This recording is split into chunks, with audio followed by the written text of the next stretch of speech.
Budget 2025. Live from Ottawa, here are Omar Sachedina and Vashi Kapelos. Good afternoon, everyone. A look at Parliament Hill on this bright and sunny fall day where we are about to learn the government's spending plan. Welcome to our special coverage of Budget 2025. We are inside the foyer of the House of Commons at this hour. Hi, Omar. It's good to be with you. In the next hour, we're going to hear from Finance Minister François-Philippe Champagne as he outlines what Prime Minister Mark Carney and he have called really a once-in-a-generational budget. And actually what we know is that the government is walking really a tightrope, vowing to cut spending in some areas and also increase spending on some very big projects to try and diversify the Canadian economy. The economy, of course, battered, hit very hard by these sanctions that we're seeing from Donald Trump and the U.S. Yeah, that is the backdrop to this entire thing, right? And certainly the selling point for the government. It's all about kind of fighting back against the trade war and reforming, in their words, or at least claim to reform the Canadian economies. Now, none of the opposition parties, and here's where it gets politically very interesting, have come out and said in advance of the budget that they're going to support it. None have explicitly ruled it out. But that does leave us in a position, because this is a minority government, where we could be looking at some sort of, perhaps, Christmas election. And we can hear some applause happening behind us in the House of Commons. The sequence of events is as followed. We know that journalists and stakeholders have been spending most of the day poring over the budget. And in just a few minutes' time, when the lockup lifts, basically, we'll be getting the essentials of that budget document. As soon as the Minister of Finance rises in the House of Commons, we will be able to share some of the details, or all of the details, we should say, in that budget document. But just to go over some of the numbers, here is the state of affairs right now. Yeah, just over a month ago, this is what we got from the Parliamentary Budget Officer. So that's kind of like the budget watchdog.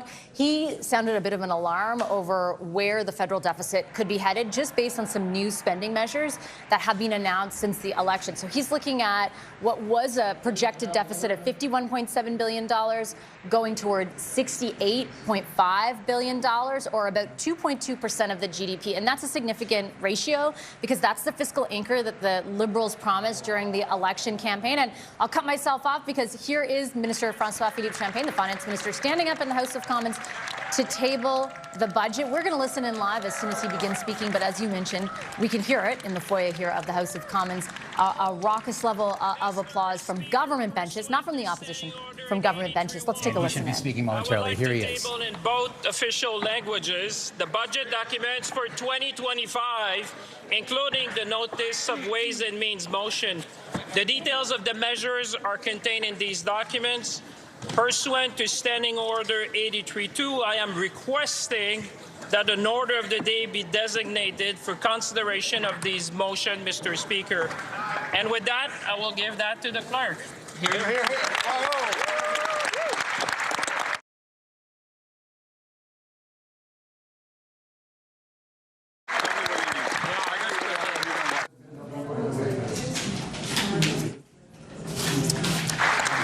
Okay, so now that the finance minister has risen in the House of Commons, the embargo has been lifted. Let's get to CTV's Annie Bergeron-Oliver for the nuts and bolts of Budget 2025. Nearly 7 months after getting elected, the Carney government has dropped its first budget, a 406-page book it promises will build Canada strong. Over the next 5 years, Ottawa intends to spend $141 billion in new measures that they project will bring in $51.2 billion in savings. Together, those measures will take Canada's deficit to $78.3 billion this year, dropping to $56.6 billion by 2029-2030. It's well within the range that people had expected, and people also understand that 75% of what we recorded this year, you would have seen that at the very beginning, was to, defend our sovereignty. One of the biggest expenditures, defense, with $81.8 billion in spending over 5 years. There's $20.4 billion for the military's recruitment and retention problems, $10.9 billion for upgrades, and $17.9 billion to expand new military capabilities, including procuring new armored vehicles. It's a real big injection of money, but really interestingly, they don't provide any annual investment or expenditure total. There's no articulation of where year by year that would take us as a share of GDP. There's also $51 billion over 10 years for a new Build Community Strong fund to help fund new infrastructure projects, $1.7 billion for an international talent attraction strategy, and $13 billion over 5 years starting in 2025-2026 for Build Canada Homes. That includes $2.8 billion for Indigenous housing. One way Ottawa is bringing down the deficit through changes to the public service. Ottawa wants to shed 28,000 public sector jobs within the next 3 years through cuts, attrition, and a move to incentivize voluntary leave and early retirement. How much that alone will save and where the cuts are coming from is unclear. Ottawa is also hoping to save $60 billion over 5 years through modernization and government efficiencies. Canada's new government is spending less on government operations.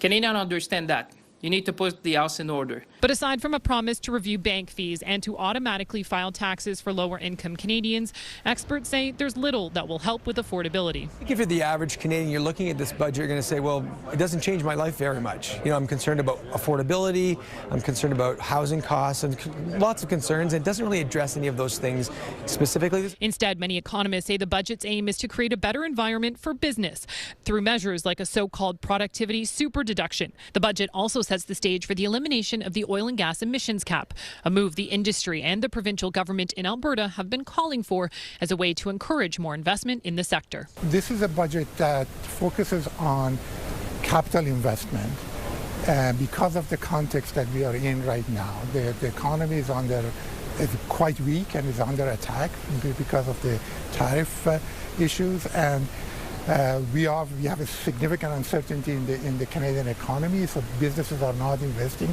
For the first time, the budget has been separated into capital investment and operational spending. By 2028-2029, this document anticipates that the operational budget will have a surplus of $1.7 billion. Annie Bergeron-Oliver, CTV News, Ottawa.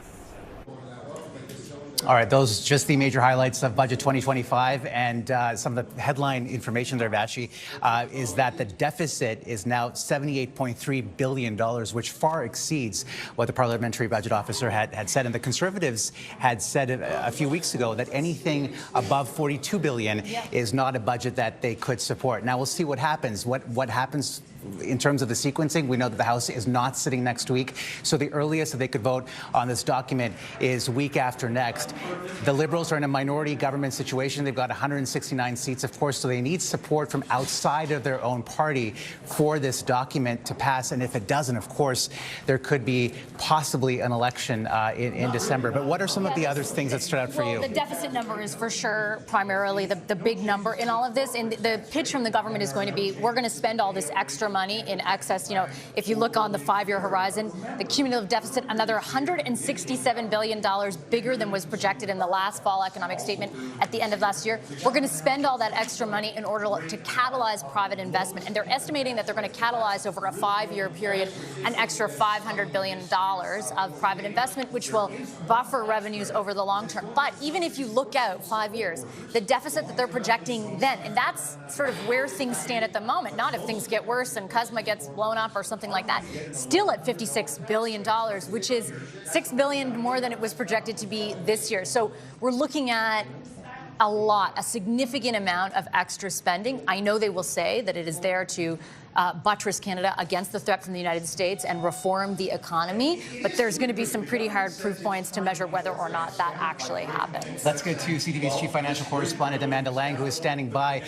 Mark Carney has used this term catalyze, Amanda, catalyze investment in Canada. But of course, so much of what Donald Trump has done in the past few months since being inaugurated is really cast a seed of doubt in Canada, right? That there's a lot of things are not predictable here, and that's driven, business away. Stellantis comes to mind right away. Has this budget so far, based on what you're seeing, been able to incentivize people to put their money in Canada and not only attract that investment, but make it stay here? It's certainly aimed at that. It seems very clear that the aim here is to say, look, yes, we're racking up a deficit. It's a sizable one, but we're also going to attract private investment. The budget says it aims to attract $500 billion over the next 5 years. It is, of course, also promising cuts. It says says it will cut its own government operations by $60 billion over the next 3 years. That's a sizable number. There's a lot in here that will be attractive to business, including a new approach to environmental regulations, those emission caps on oil and gas in Alberta. And there are some extensions that were already in place, like the capital gains incentives that were in place, the capital investments, rather, by business, that will be attractive, Omar. The question is whether Canadians will feel as though there's enough in here tomorrow, next week, to offset the weakness of our economy, because we are dealing with, of course, a slowdown that's already underway that could get worse. Or is there enough here in the short term to actually create the aspects of growth so that the economy feels better? That I'm still pouring through the details, but I haven't seen anything that says, yes, there's the idea that will kickstart economic growth in Canada. And what about even the more immediate, like, affordability concerns? Because you had raised this going in, right? The stuff that they were pitching heading into the budget and that we see in this budget is aimed at transforming the economy over the mid to long term. But Canadians are feeling, 30% higher prices over the last 5 years in the grocery store. I can't find anything in here, to my first glance, that is in addition to what they had already announced, which was making the the lunch program permanent, the tax cut that they announced upon their election, the consumer carbon tax. Like, beyond that, I don't see anything in addition. I mean, I agree with you. A lot of it seems to be pre-announced. There will be details that I haven't seen yet. It's a big document. I'm going to pour through it, and we can sometimes let the big numbers obscure some really important numbers, right? If we're not talking billions, we think it's no big deal. There may be really good programs buried in here. I will say some of the things they've pre-announced are important. The extension to EI, for instance, will matter to a lot of people. The supports for those specific sectors that are very much under threat, including steel and aluminum, in place and very important. But it's true that if you were looking for kind of this slam dunk on this is going to help with affordability, it's not really here. On the other hand, there isn't really a silver bullet on that. The housing spending is material. It was pre-announced, but it's here. And then that infrastructure spending, what they're calling the communities strong spending, that could be material. Now, infrastructure cuts a couple of different ways. It can actually be bad for productivity in the sense that it can slow us down while it's underway. But it is good construction jobs, engineering jobs, and that can happen fast. That can be shovel-ready projects. So some of this may actually, we'll see what economists make of how quickly that can happen. Some of it may help spur growth. I'm with you, though. I'm looking at the fine print on where's the help for Canadians that really need it today in the face of everything that's going on. All right, Amanda Lang, thank you so much. We'll check in with you a little bit later. Let's get right now to Mustafa Askari. He's the chief economist for the Institute of Fiscal Studies and Democracy. And Mustafa, I know you've been poring over the document. I think it's something like 400 pages or so. You were in lockup. Let's pick up on that question that Vashi and Amanda were talking about just a couple of minutes ago. We know there's tons more spending on things like defense, but for the average person out there, are they going to walk away after hearing about this document and say, I feel better off after today? I have more hope in the future because my life is going to get more affordable? I don't think so. I don't think this is a feel-good kind of a budget for average Canadian that they can feel this right away. This is more of a long-term vision for the government, that the economy needs to pivot from what we have had over the past 10 years, that we had the impact and focus on social safety net. Now we are pivoting to measures that would incentivize companies and private sector to invest in Canada so we can see a higher rate of growth and higher productivity. That's the aim, that's the goal of the budget. So no, I don't think the average Canadian will look at this budget and say, well, I'm better off right away. It may take some time before we see the impact of these measures, but that's exactly the vision of the government, is to prepare the economy and Canada for different kind of economic development and growth over time. The interim PBO had said that this level of spending was unsustainable. I mean, based on the numbers that you've seen today, which exceeds even the previous projection. Again, the deficit projected to be $78.3 billion. Is it a sustainable level of spending? I think it is still sustainable. I just actually did a back of the envelope calculation myself based on the sort of a system that you use for calculating fiscal sustainability. And we are we are going to see the debt to GDP ratio sort of stabilize over the next 10 years or so, and then comes down. If the government does not add a lot to its spending over time. I mean, if we maintain the current fiscal structure with the plan that the government has, we're still looking at a fiscally sustainable, in the long run, fiscally sustainable situation. A lot of this, and you mentioned it, Mustafa, is aimed at growing the economy over the mid to long term to buttress some of the hits that the economy is taking right now and might in the future. You mentioned you identified productivity as key to that growth. The budget does the same thing. And they've got something in here called a productivity super deduction, basically a suite of tax measures aimed at creating that kind of growth and spurring productivity. Based on what you see and what they have outlined there, do you anticipate that will be the case, that will happen?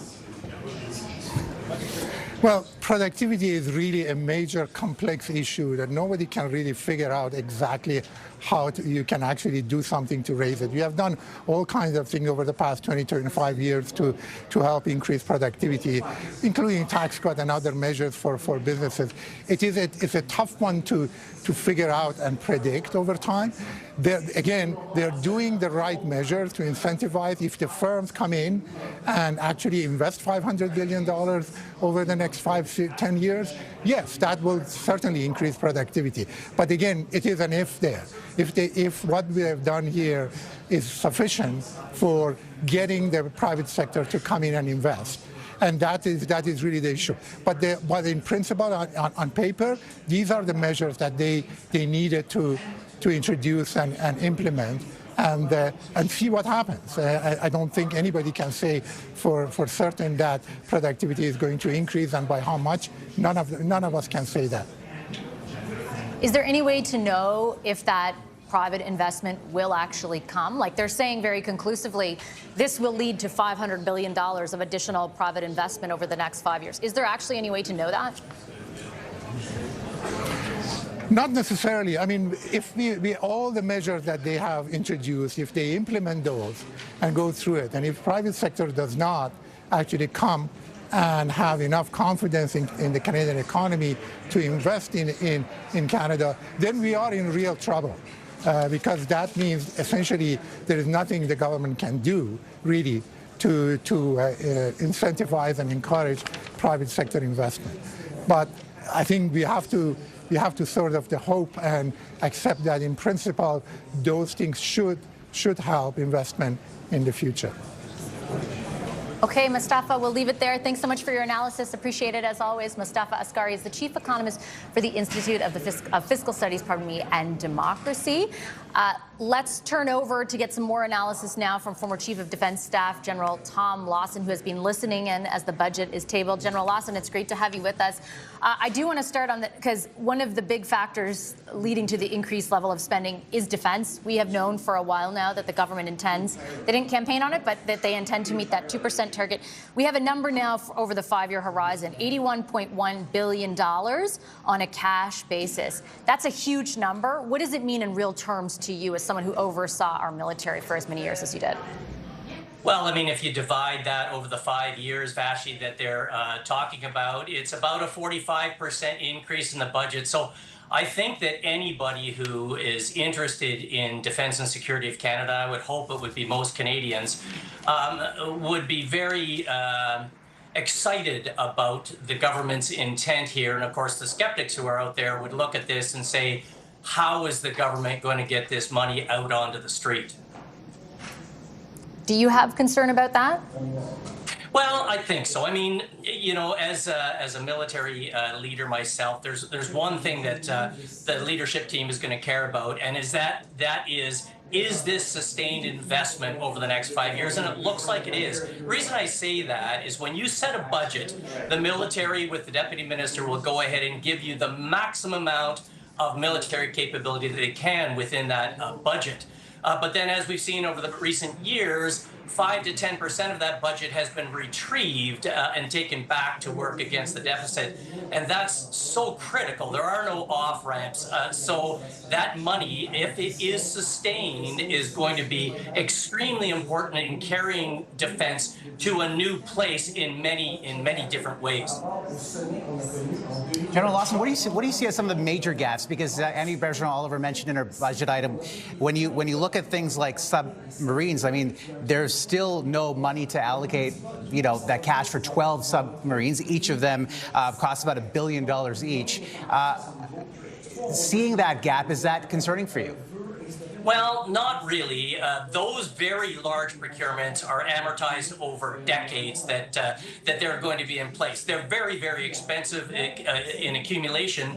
But I think what we're talking about here, first and foremost, and the government's given us some indication of where they want some of this money to go, they're recognizing that first and foremost, once this is a sustained amount of money over coming years, the first thing they need to deal with is people. And a couple of years ago, one of the defense ministers said that the Canadian Armed Forces were in a death spiral.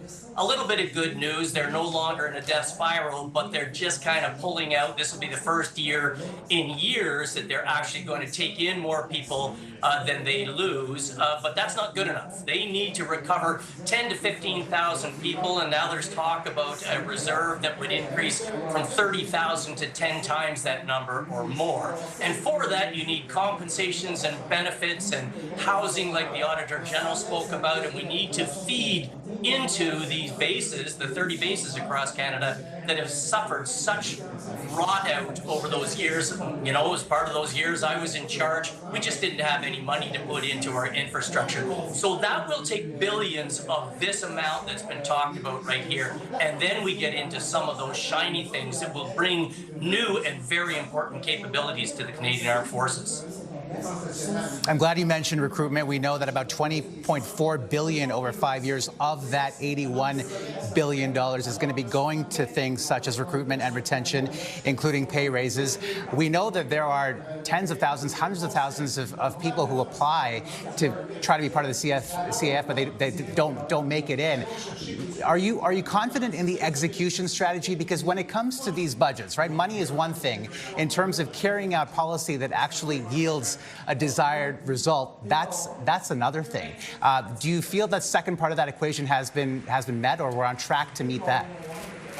Well, I think that the government took a big step when they raised compensation benefits by about 20% at the lower ranks a couple of months ago, and 7 to 8% up at the top level. That will make these careers, which I think are great careers, more marketable, more interesting to more people. Yeah, the Auditor General did say that the standards that the military seem to be applying has released so many of those people who might otherwise have been interested in coming in. I'm not concerned so much about that. I think the Armed Forces has to maintain high standards. They take the men and women they bring in and they take them to a very high technological level. So you have to maintain those standards. I think what you need to do is you have to make it easier for people to get into really good jobs, high-paying jobs that really make it as easy as possible for you to meet some of those things that are tougher, like moving with families into places that houses are very expensive. They're doing a lot of things online that weren't in place when I was Chief of Defense, creative ways to make it easier for you to join the military if you'd like to do so, that don't involve heading into a recruiting center as much and meeting the big, scary, burly sergeant, although you can still do that. And you may when you get to basic training. But I think there are a lot of things that are going to come in place that are going to, especially with this money we're talking about now, make these careers much more interesting to young men and women in Canada. General Lawson, always a pleasure, and of course these men and women sacrificing so much of their lives in service to this country, and we will be honoring them next week on November 11th. Appreciate your time. Thank you, sir. I want to head to Tim Sesnick now, who is a tax expert, and to talk about what this means for the average Canadian. Is that Elizabeth May speaking? It's Elizabeth May. I think we should head there first, if you don't mind. Let's listen in live, Tim, before we get to you. I appreciate it. The Bloc came at 12. They listed 6. And do more more in peacekeeping and more in helping for world health issues where the U.S. government's decision-making is going to cause an increase in HIV/AIDS, an increase in polio, an increase in deaths from malaria, we could stand up and start filling that space, and instead we're retreating. We're putting less money into overseas development assistance and more money into our military, which we support up to a point. But this is the question of why would we throw, in the same week the Prime Minister said we were going to have to make sacrifices, they announced a $2 billion gift to the Darlington project, which they've already put on the fast-track C5 list. You need to know that that project, while owned by OPG, the companies that will benefit are General Electric and Hitachi and Kiewit Engineering from the United States and some Canadian engineering, of course, our old friends Atkins Realis, formerly known as SNC-Lavalin, and Aiken. But this is for a project that may never generate a single kilowatt of electricity because it's an experimental prototype that we don't have a single operating small modular reactor anywhere in any democracy in the world generating electricity. And yet to casually throw $2 billion to it when they've just said Canadians will have to sacrifice? Why do young Canadians have to sacrifice, and why does the next generation have to bear the brunt of our government today deciding in 2025 that our oil and gas cap is off, that we're not even going to mention that we're legally bound under the Paris Agreement to reduce emissions? It's not even mentioned in this budget. What do you think of the Liberals actively courting Conservatives to cross the aisle? Well, they don't have enough votes. Sorry, just to jump on that, considering that they're doing that to cross the aisle and everything you've described about their approach to negotiations, I'll put in air quotes, towards it, do you have any confidence that Prime Minister Carney and the Liberals have any interest in negotiating with any of the other parties if they don't have the votes, that they're willing to take it or leave it and sort of walk away if you Well, guys... I think put that question to Prime Minister Carney and to Finance Minister Champagne. We try to be constructive as Greens. We don't want to take partisan shots. That's why you can tell how I'm speaking about Chris D'Entremont. Most of the people in that House are friends of mine. I don't agree with many of them on policy choices, but we're open to having a conversation. It's too important to stick to our legally binding commitments than just to say, oh, okay, it became inconvenient to have a home energy retrofit program that worked extremely well, so well that it was oversubscribed. It's really effective in reducing greenhouse gases, putting people to work in installing the insulation and the things that you do that save money and make sense and reduce carbon are abundant. It's still the low-hanging fruit. And we're trampling over the low-hanging fruit to chase pipe dreams of new technologies that are super expensive and take a very long time to produce nothing. You're welcome. All right, Green Party leader Elizabeth Bay, not sounding too optimistic, too positive. We didn't have the benefit of exactly everything she had to say, and not explicitly saying that she won't support this budget or will, but talking about some of those emissions caps and basically saying that they don't go far enough. Yeah, and not surprising, because the fact that they're removing the emissions cap, they signaled in this budget that they will, is not something she's happy about.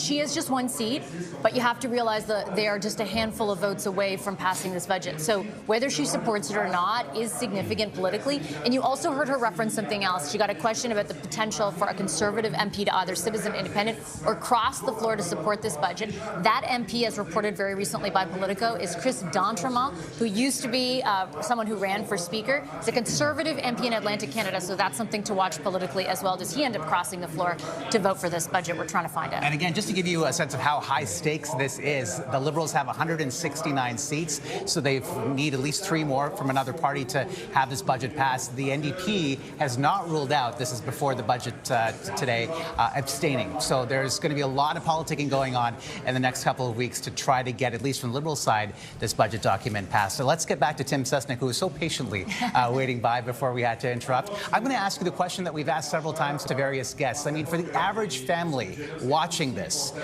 Are they better ahead after today?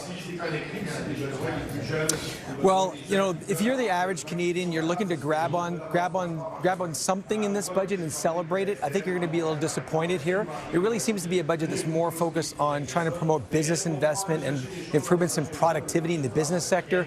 Now, having said that, there are a few things in the budget that were mentioned. Now, some of these things were things that were referred to previously, been announced previously, and there's a couple things that are new. But as far as what was previously announced, there was the middle class tax cut, which was a drop from 15% to 14%, which was announced earlier this year. That's going to put an extra $30 a month in the pocket of most Canadians. So it's not going to make anybody wealthy, but it's a move in the right direction.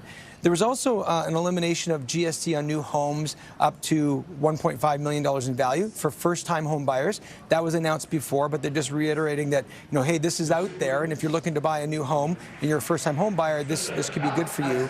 And they also mentioned that the National Food Program is going to be made permanent, something that they announced in the last month or so. So those are some of the measures that were previously announced.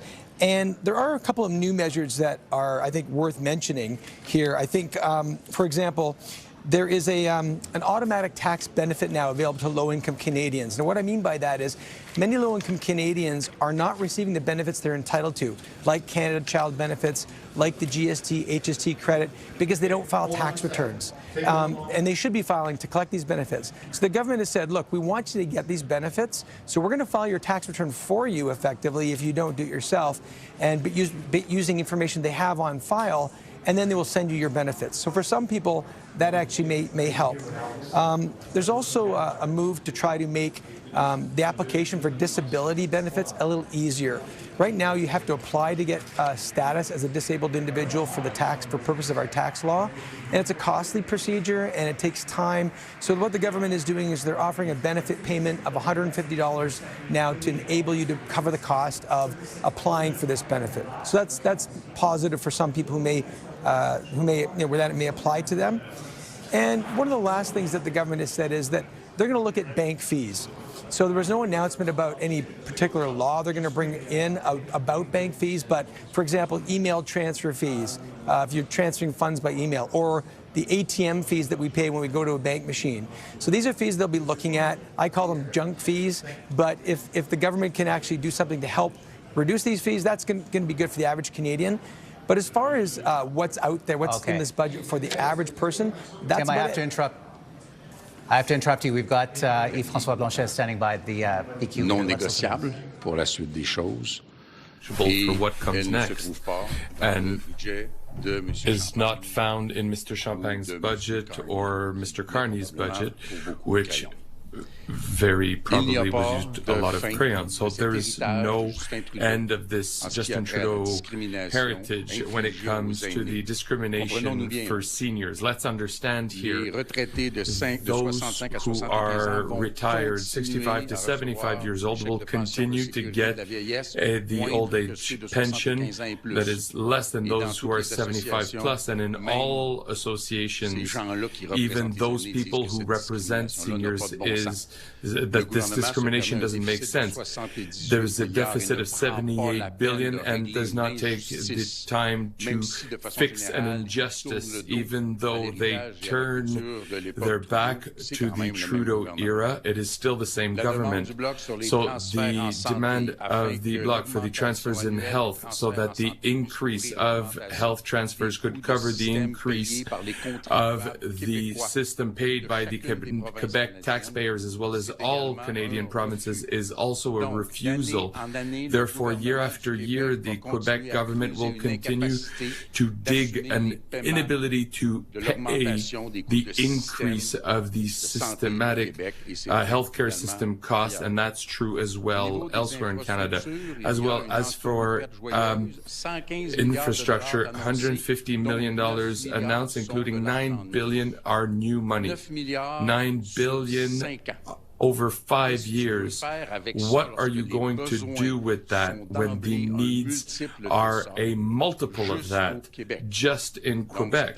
So this announcement on its face is not serious. Also, the lack of details, the general opacity of the whole budget, but also the measures when it comes to infrastructure, how can I say this,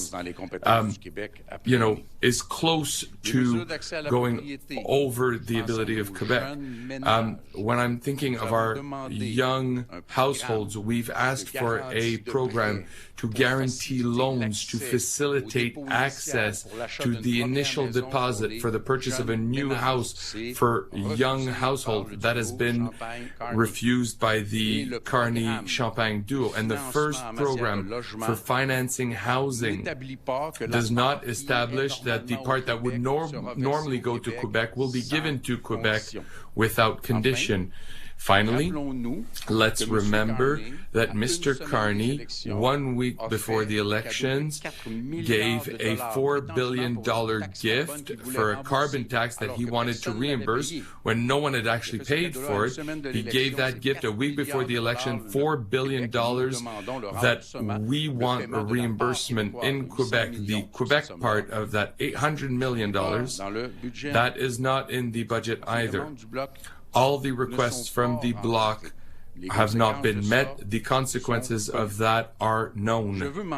I want to mention that even with the current trend to pretend like climate change doesn't exist and it's not going to cost billions of dollars to Quebecers to adapt to climate change, to fix the damage of climate change. Just think about the fires, the floods.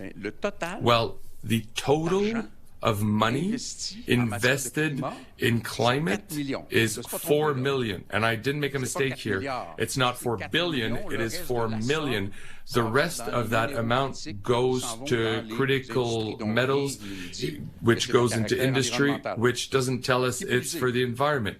Also, the tax credits that meant that over 10 years, the Canadian government gave approximately $8 billion per year to gas and oil is extended up to 2040. No one on the Liberal benches will imagine that we'll take climate change seriously. It doesn't exist. This will be incredibly expensive. We are going to have catastrophe and we'll have to pay for them. And this government says climate change doesn't exist. We are not putting money in this. Obviously, the deficit. Saying that it is creative does not give justice to the smoke and mirrors we are seing today. The deficit is of $78 billion, period. The government says that $45 billion of the $78 billion are investments. Ask any accountant, ask any business that will probably have to pay more employment insurance. Ask any accountant if an investment isn't supported on an asset. Well, the government, and this is fantastic, they give tax credits in the assets. It is just about anything and put in the assets to say, look, it's an investment. It's not an investment in the social way we're investing in our kids for the future. No. Listen, it's an investment, so it should be supported by something that you have, something that you own, an asset that you put on your sheet. There is nothing in this budget that justifies this amount. This is a flat deficit, normal deficit, but much bigger by $78 billion. And do not kid yourself. You're not going to get a check for this, but you need to go and pay it. Citizens of Canada and Quebec will have to pay for that deficit.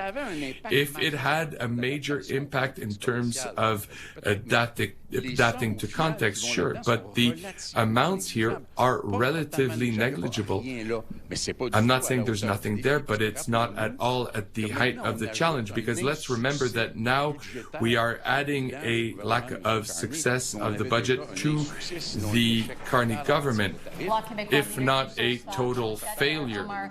Not explicitly saying as well whether he and his party will or won't support the budget, but leading us down a path that Elizabeth May did to reasonably reach the conclusion that they are leaning against supporting the budget. He went over a number of different things. Number one, seniors, that had been a priority. They wanted to see a boost to OAS for 65 to 67-year-olds. Clearly that wasn't, and the government never signaled, to be fair, that that was in it. And also climate, same thing as Elizabeth May, signaling, he says, a real retreat on climate policies through announcements in this budget. And then finally, the size of the deficit, which I imagine when we hear from the leader of the Conservative opposition, in Pierre Poilievre, he will be sounding an alarm over the size of the deficit. And let's not forget, Bloc had a series, dozens of demands heading into this budget. I think he had something like half a dozen priority areas. But again, like Elizabeth May, not sounding very optimistic about the budget. We want to take a moment right now just to review what we know about today's budget and what it all means for you.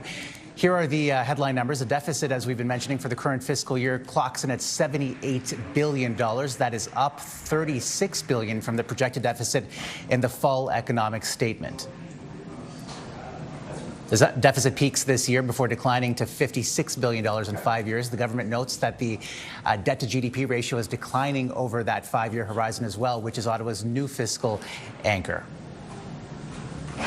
And the budget outlines $32 billion in what they call new capital spending over the next 5 years. And this is distinct from what they call operational spending. The first time this has happened in a budget, which, as the Finance Department says, is the cost of the day-to-day functioning of the federal government. The Prime Minister promised during the federal election campaign to balance that federal operational budget in 3 years. Budget 2025 projects they will achieve that goal, posting a surplus of $1.7 billion in 2028. And actually, the public service, the public sector, this was massive, right? Not only are many of these constituents in Mark Carney's own writing, but today he was able to telegraph just how much downsizing we're seeing. I mean, when you compare the number to 2015, the public service has swelled by about 100,000, 10,000 fewer than last year, but still overall up. And today we're seeing what steps they're going to take. Yeah, so they're saying that they're going to cut, as you saw there, 28,000, I think it's 16,000 positions, but they're offering an early retirement incentive if you've got 25 years or you're 50, and it's apparently a very generous retirement incentive. My guess is they're not going to have to do a whole lot of cutting when you combine attrition and that. And 16,000 is not as big as they could have gone, right? The finance minister last week was signaling, hey, we want to get to pre-pandemic sustainable levels. I think that would involve a cut closer to 80,000 jobs, and they're not even projecting somewhere close to that 5 years out. We've been talking a lot about what this budget means to you. We've got standing by right now to talk a little bit more about the affordability crisis. Liz and Miles Landry in Halifax, a young couple who have been renting for many years, and they've been trying to buy a home. And even though, Miles and Liz, we've seen successive tax cuts or rate cuts, I should say, from the Bank of Canada, home ownership, especially in hot housing markets such as Halifax, is out of reach for many Canadians. We're just curious to know, based on what you are hearing today, and again, this is 400 pages. We don't expect you to have gone through it in 40 minutes. But are you feeling positive after today, or are you still uncertain? I mean, do you feel like you can buy a home after today? No, I don't feel like I can buy a home after today. I'm glad to see some money announced for building new homes, and the good part about those measures being announced before is that I have already had a chance to look at them. So it's interesting to see conversations happening about some non-market solutions to our housing crisis, but I was very disappointed to see that to the extent of it being announced. I know Miles and I talk a lot about this dream of having really just an ordinary Canadian life, and it's been so very far out and so very unattainable. And today people talk about how we need to do all of this investment in business and industry today so that we can reap the benefits in the future. It feels like my life is being put permanently on hold, and I'm a little exhausted by it. Yeah, I was going to just ask you both, like, how does it feel to experience that sentiment that what you want, just that ordinary life, is out of reach? Like, how does that feel? But the key point there is certainly it's stressful a lot of the time. It's scary. It's also kind of just exhausting. Yeah.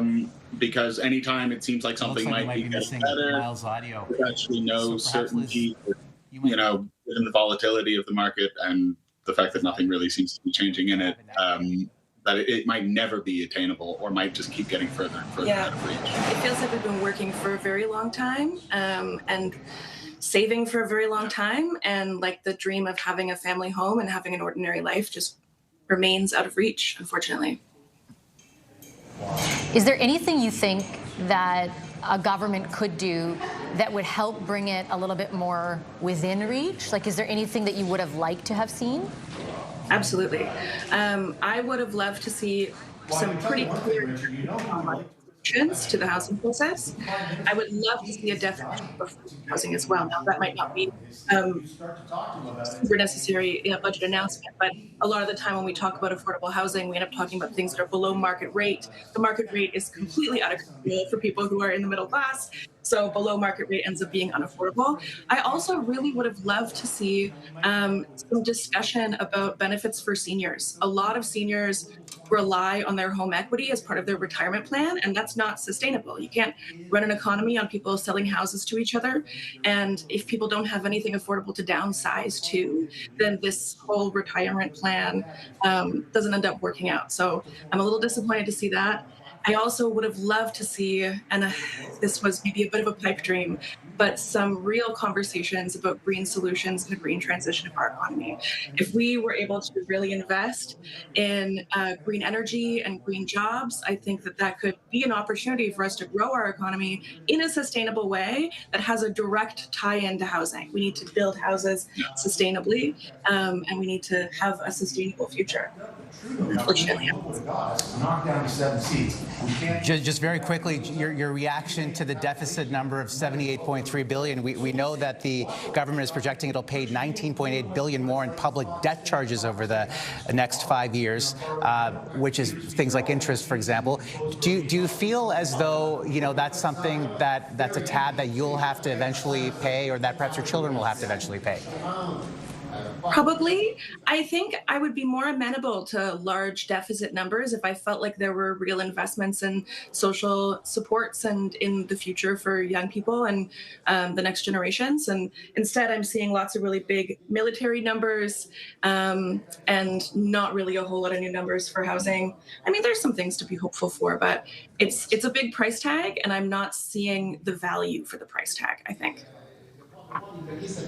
All right, Liz and Miles Landry, thank you so much, and we're wishing you the best of luck. I know it's a tough go for so many Canadians, and especially young Canadians out there, so we'll be thinking of you. Thank you. If you're just joining us now, the federal budget, thank you. The federal budget has been tabled. We now know the size of the projected deficit, $78.3 billion. The government is saying most of that will go towards catalyzing private investment through government direction or government investment of their own. They are contending with a trade war that we are in the middle of with the United States, sectoral tariffs that have been very punishing on steel, aluminum, and of course the auto sector. Lana Payne is the president of Unifor, the union that represents tens of thousands of auto sector workers in this country. Lana, what's your first read? Anything significant in this budget that you think will go toward addressing the needs rather of the people you represent? Well, in addition to the auto sector, we have about 320,000 members, Vassie, who work in all parts of the economy, and really a lot of that economy is under stress right now. So we needed to see a budget that was going to fight back and obviously spend on important things. And by spending on important things, I mean building things in Canada. We're seeing a fair bit of that in terms of the capital investments that we're seeing announced in this budget. But we have to make sure two things happen, and that is Canadian jobs are delivered from those investments, Canadian content is used, steel, aluminum, all of the inputs, so that we are actually strengthening our industrial base. At no time in our history have we needed to do that more, given the trade war we're currently experiencing.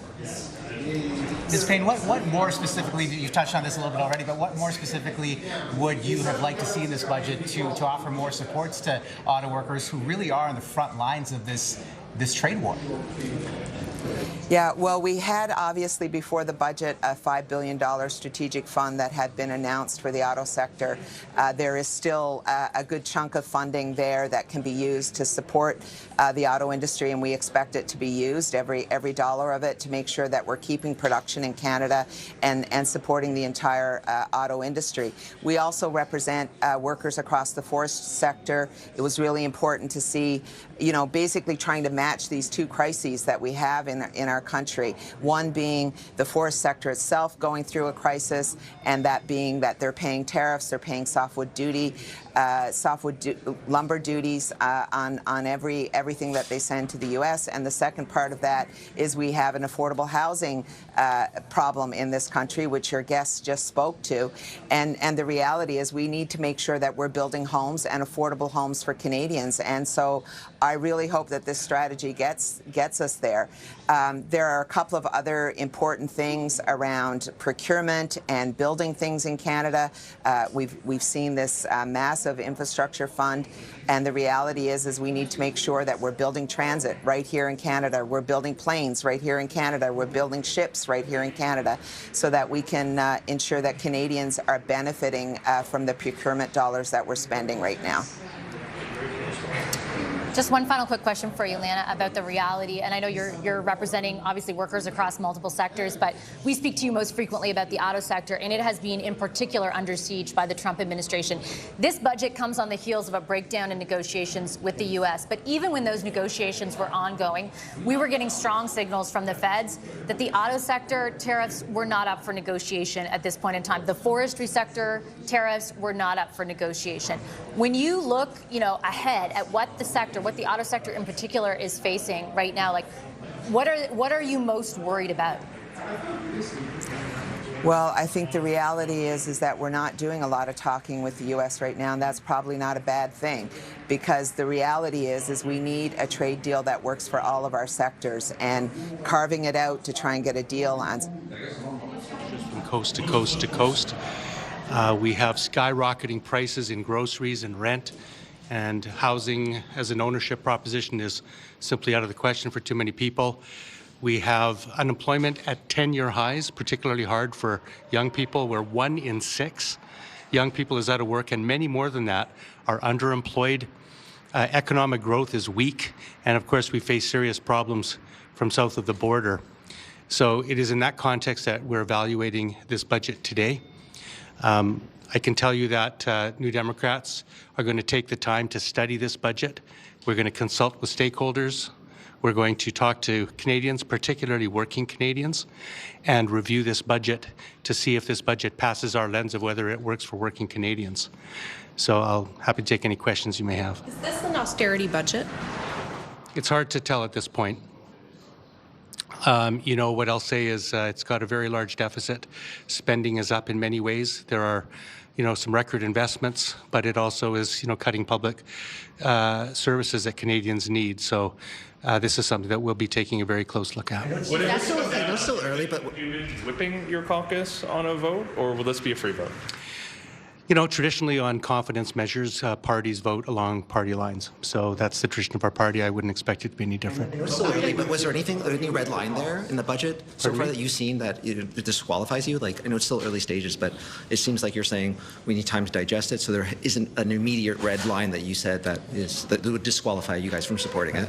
That's an excellent question. And one of the reasons I opened up with the serious problems we're facing is that there's complex issues that are facing us, and I don't think that we can oversimplify whether policies are going to respond or not. So I'll tell you a few things that we like about the budget. There's $51 billion in infrastructure spending, and that's linked to unionized jobs or community benefit agreements, which requires that work to be done through wage prevailing rates. So that could create good family-sustaining jobs, which has been a priority for the NDP. We talked about, campaigned on, an east-west clean electricity grid. That's mentioned on page 1 of the budget. And there's a specific mention of co-op housing, something that is near and dear to New Democrat hearts and something that we push for all the time. Some of you, none of you look old enough, but the The Cooperative Commonwealth Federation was our predecessor, so co-ops are built into the DNA of the NDP. That's in there. All right, Interim Leader Dan Davies, who is in a very, very interesting spot right now, right, Vashi? Because the Liberals, as we've been mentioning, have 169 seats. Before today, and we should lead with the news, he's basically not saying whether or not he will support this budget. He's talking about aspects of the budget that he supports, such as the infrastructure spending linked to unionized jobs, but not committing whether those 7 NDP members will vote one way or the other, because before today he actually even said that abstention was even a possibility. Yeah. So, you know, basically he was saying, well, we'll think about it, we'll see what happens, but holding his cards very close to his chest right now. I would say I sort of have the feeling after listening to that he's left the door wide open to supporting the budget. I think if he wanted to call it a budget of austerity, he would have led with that. A reporter asked him point blank, is this an austerity budget? He said, not sure. Like you pointed out, he came out of the gate kind of in support of the infrastructure aspect of this budget. So to me, there's enough there that it sounds like he could be someone who supports it. The real question, as you point out, is that he's saying, well, traditionally we all voted the same way, so I would expect it, but certainly wasn't saying emphatically, like, I'm going to whip this vote no matter what. So that's something to keep an eye on. But I would say that's not if he had come out and said, no, we might be headed toward an election, it would have been that concrete. And speaking of election, let's talk to the founder of Nanos Research, Nick Nanos, who is also the chief data scientist. So, of course, the hypothetical possibility, and you know, a lot of us are surprised that we're even talking about this before Christmas when we should be, you know, looking for gifts and preparing our dinners, although perhaps it's a little bit early, is that Canadians could be heading to the polls, right, if this budget document doesn't pass. Give us, you know, where things stand. How are the leaders doing right now in terms of their polling? Well, you know, when we look at the ballot numbers, it's a statistical dead heat between the Liberals and the Conservatives. There's only 2 percentage points or thereabouts between the two front-running parties. Omar probably sounds very, very familiar to election night for me, you, and Vashi when we were looking at that close race when it comes to ballot support.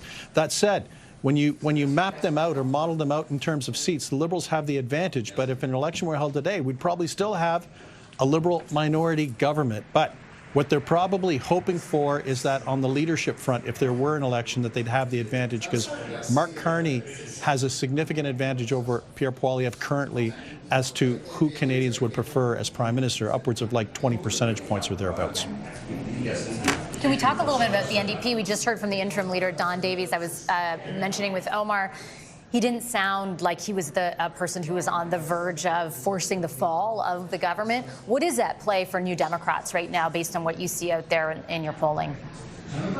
Well, they've got to survive. You know, the thing is that the support for the New Democrats is still in the low teens. It's lower than it historically has been. You know, usually the New Democrats have been anywhere from like 15, you know, and when times are well, like to the low 20s. And, you know, they're below their historical level that they have been at. They were just coming off an election where they were devastated. There's not a lot of money in the bank for them. They're without a leader. I think they're realistically, if there are candidates for parties to abstain or kind of create a situation for the Liberals to survive a confidence vote in the coming weeks, the NDP have to be at the very top of the list. Any big surprises in this budget for you, Nick? Well, you know what? I might look at things a little differently. It's clear that the federal government is focusing on infrastructure, but the big question is how long will it take for this infrastructure spending to actually have a materially positive impact on the day-to-day lives of Canadians? And Omar, and will that jive with when the next election is? Because, you know, the thing is that with the uncertainty about tariffs, with people worried about their jobs, with many Canadians struggling to pay for the groceries, they're thinking about, you know, not how strong or weak the economy might be in 3 or 4 years when all this infrastructure spending kicks in. They're thinking about, how am I going to pay for the groceries this week? And I think for the Liberals, that's going to be the balancing act. Persuading Canadians to to continue through these uncertain times and worried about paying for the bills, knowing that they'll have to wait to see how the positive impact of this infrastructure spending will be and how big an impact that might be. Are you surprised at all that there wasn't a few more goodies in there that would have addressed exactly the issue that you're laying out in the more in the immediacy versus let's wait 5 years for some of this to trickle down? Yeah, actually, I'm quite surprised. Like, you know, if the Canadian economy was a patient I don't think we've understood what the pain management in the short-term strategy is for the Liberal government. I think the Liberal government have a particular diagnosis. They have a plan for the long-term health of the patient, if that's the economy. But in the short term, how are they going to deal with pain management? And you know what, Vashi, pain management is critical to the survival of any government, especially a government that's in a minority situation. Great point. All right, thanks, Nick. Nick Nanos is the founder and chief data scientist of Nanos Research, of course, also our pollster of record. And let's get to our chief financial correspondent, Amanda Lang, right now. Let's pick up a little bit, Amanda, for some final thoughts from you about what Nick just talked about. Obviously, these are promises, and the execution strategy can take years, if not decades. And Canada seems to be right now in an existential moment, at least for the tens of thousands of workers whose jobs depend on the trading relationship with the U.S. Does this budget address those concerns in the short term? Omar and Vashi, I've had a chance to look at it, and the centerpiece of this budget, as far as I'm concerned, is what the government is calling productivity and competitiveness, $110 billion of spending. And in there are all of the signs of the folks that put this budget together, the business leaders of Mark Carney and Tim Hodgson and the like, because it is a suite of tax incentives that are very material. They expect that to spur spending and investing by business of $500 billion in this country, and it will come immediately, and it could come very fast. So the business investment that's been missing, they have crafted a suite of tools that they hope to get it here. There's a whole host of new planning around upping our export diversification. There's actually a new strategic exports office. They're going to be spending on key infrastructure for exports through transport. There's billions of dollars spent that way, and a whole lot of new support through EDC, $25 billion of it, to help businesses get overseas to new markets. So taken together, the business part of this budget is actually, it's not about affordability, but when we're talking about how you create growth, it's in here. Will it work? Maybe. Will it come at a cost? Yes. But for instance, those tax credits the government thinks will cost less than $3 billion a year, but generate at least $10 billion a year in economic output. So this is material stuff. It may be boring, but I think this is really the important stuff that will make a difference. All right, thanks so much, Amanda. And Power Play, a special edition of Power Play is coming up right here from the foyer in just a moment. And Omar, I know you've got a lot on the go as well. We have lots more coming up on CTV National News. And thanks, of course, for joining us. And we'll see you a little bit later.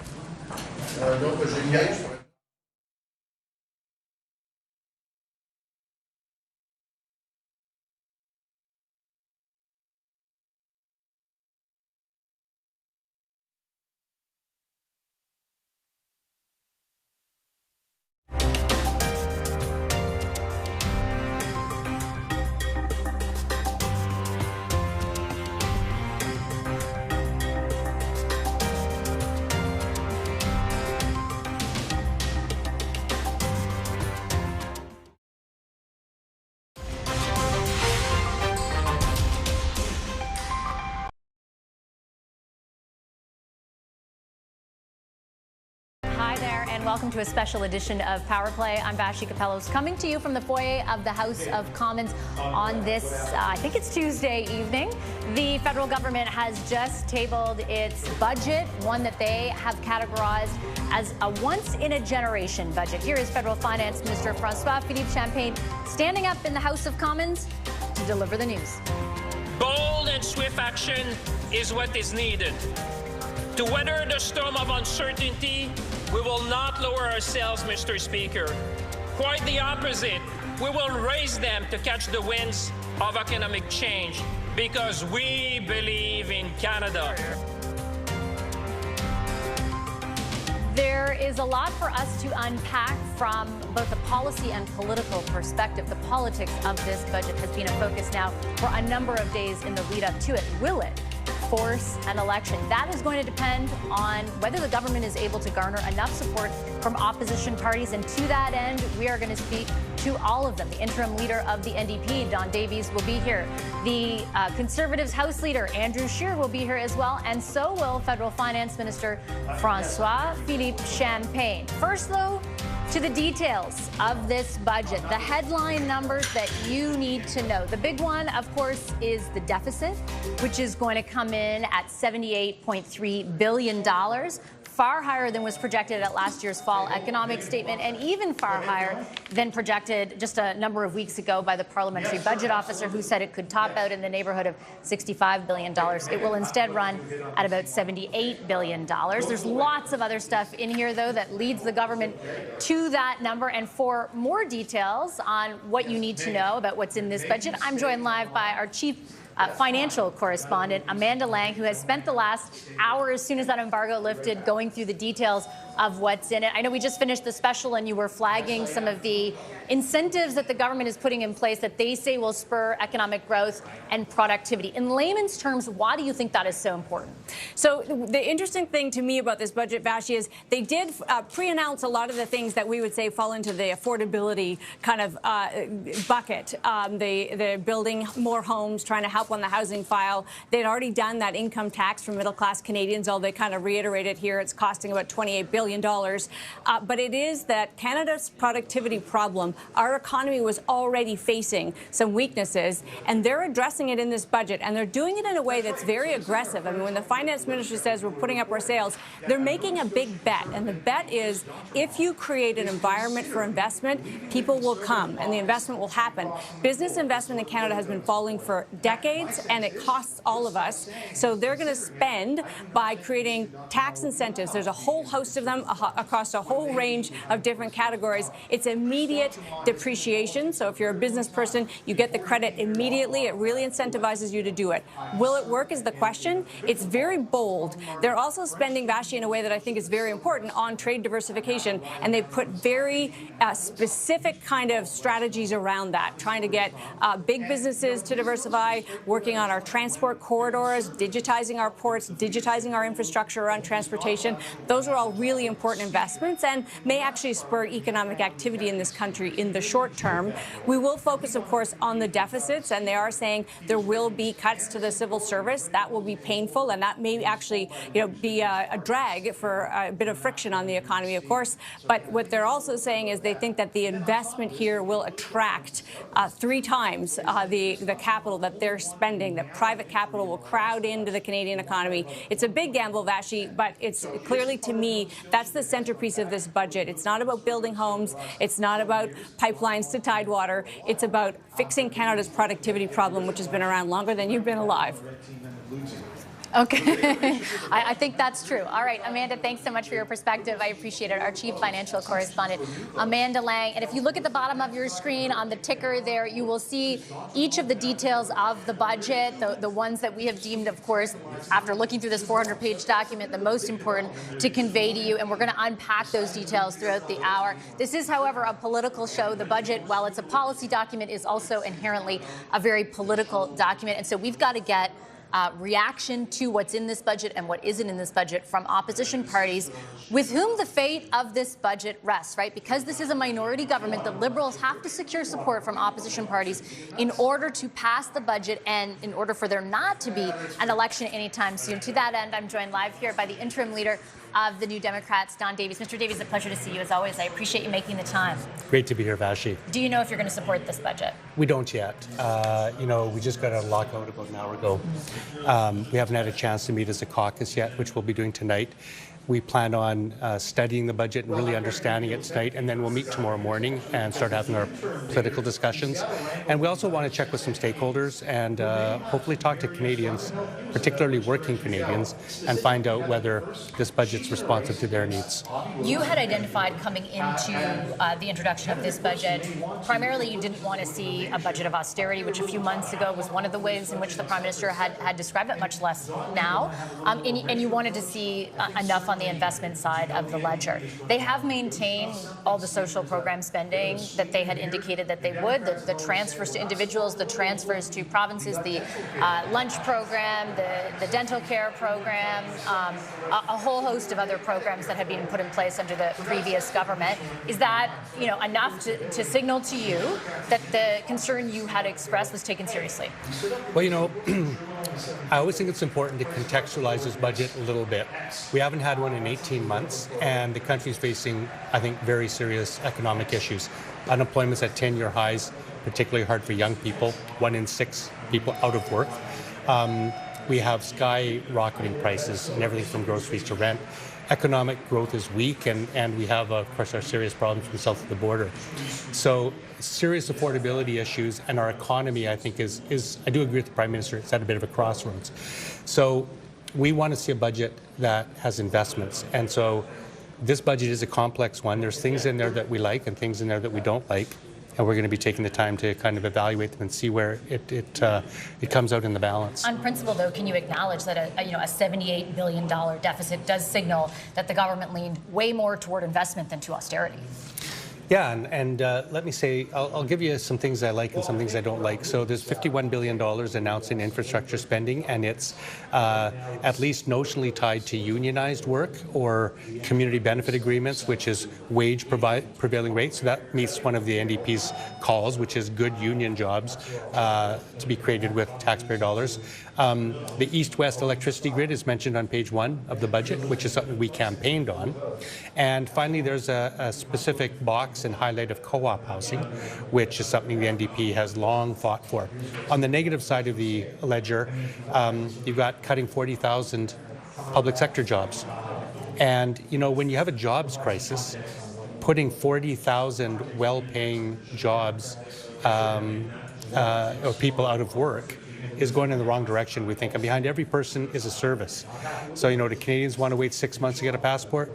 You want to wait 3 months to get your call back from CRA, or seniors waiting to get their OAS checks? I don't think so.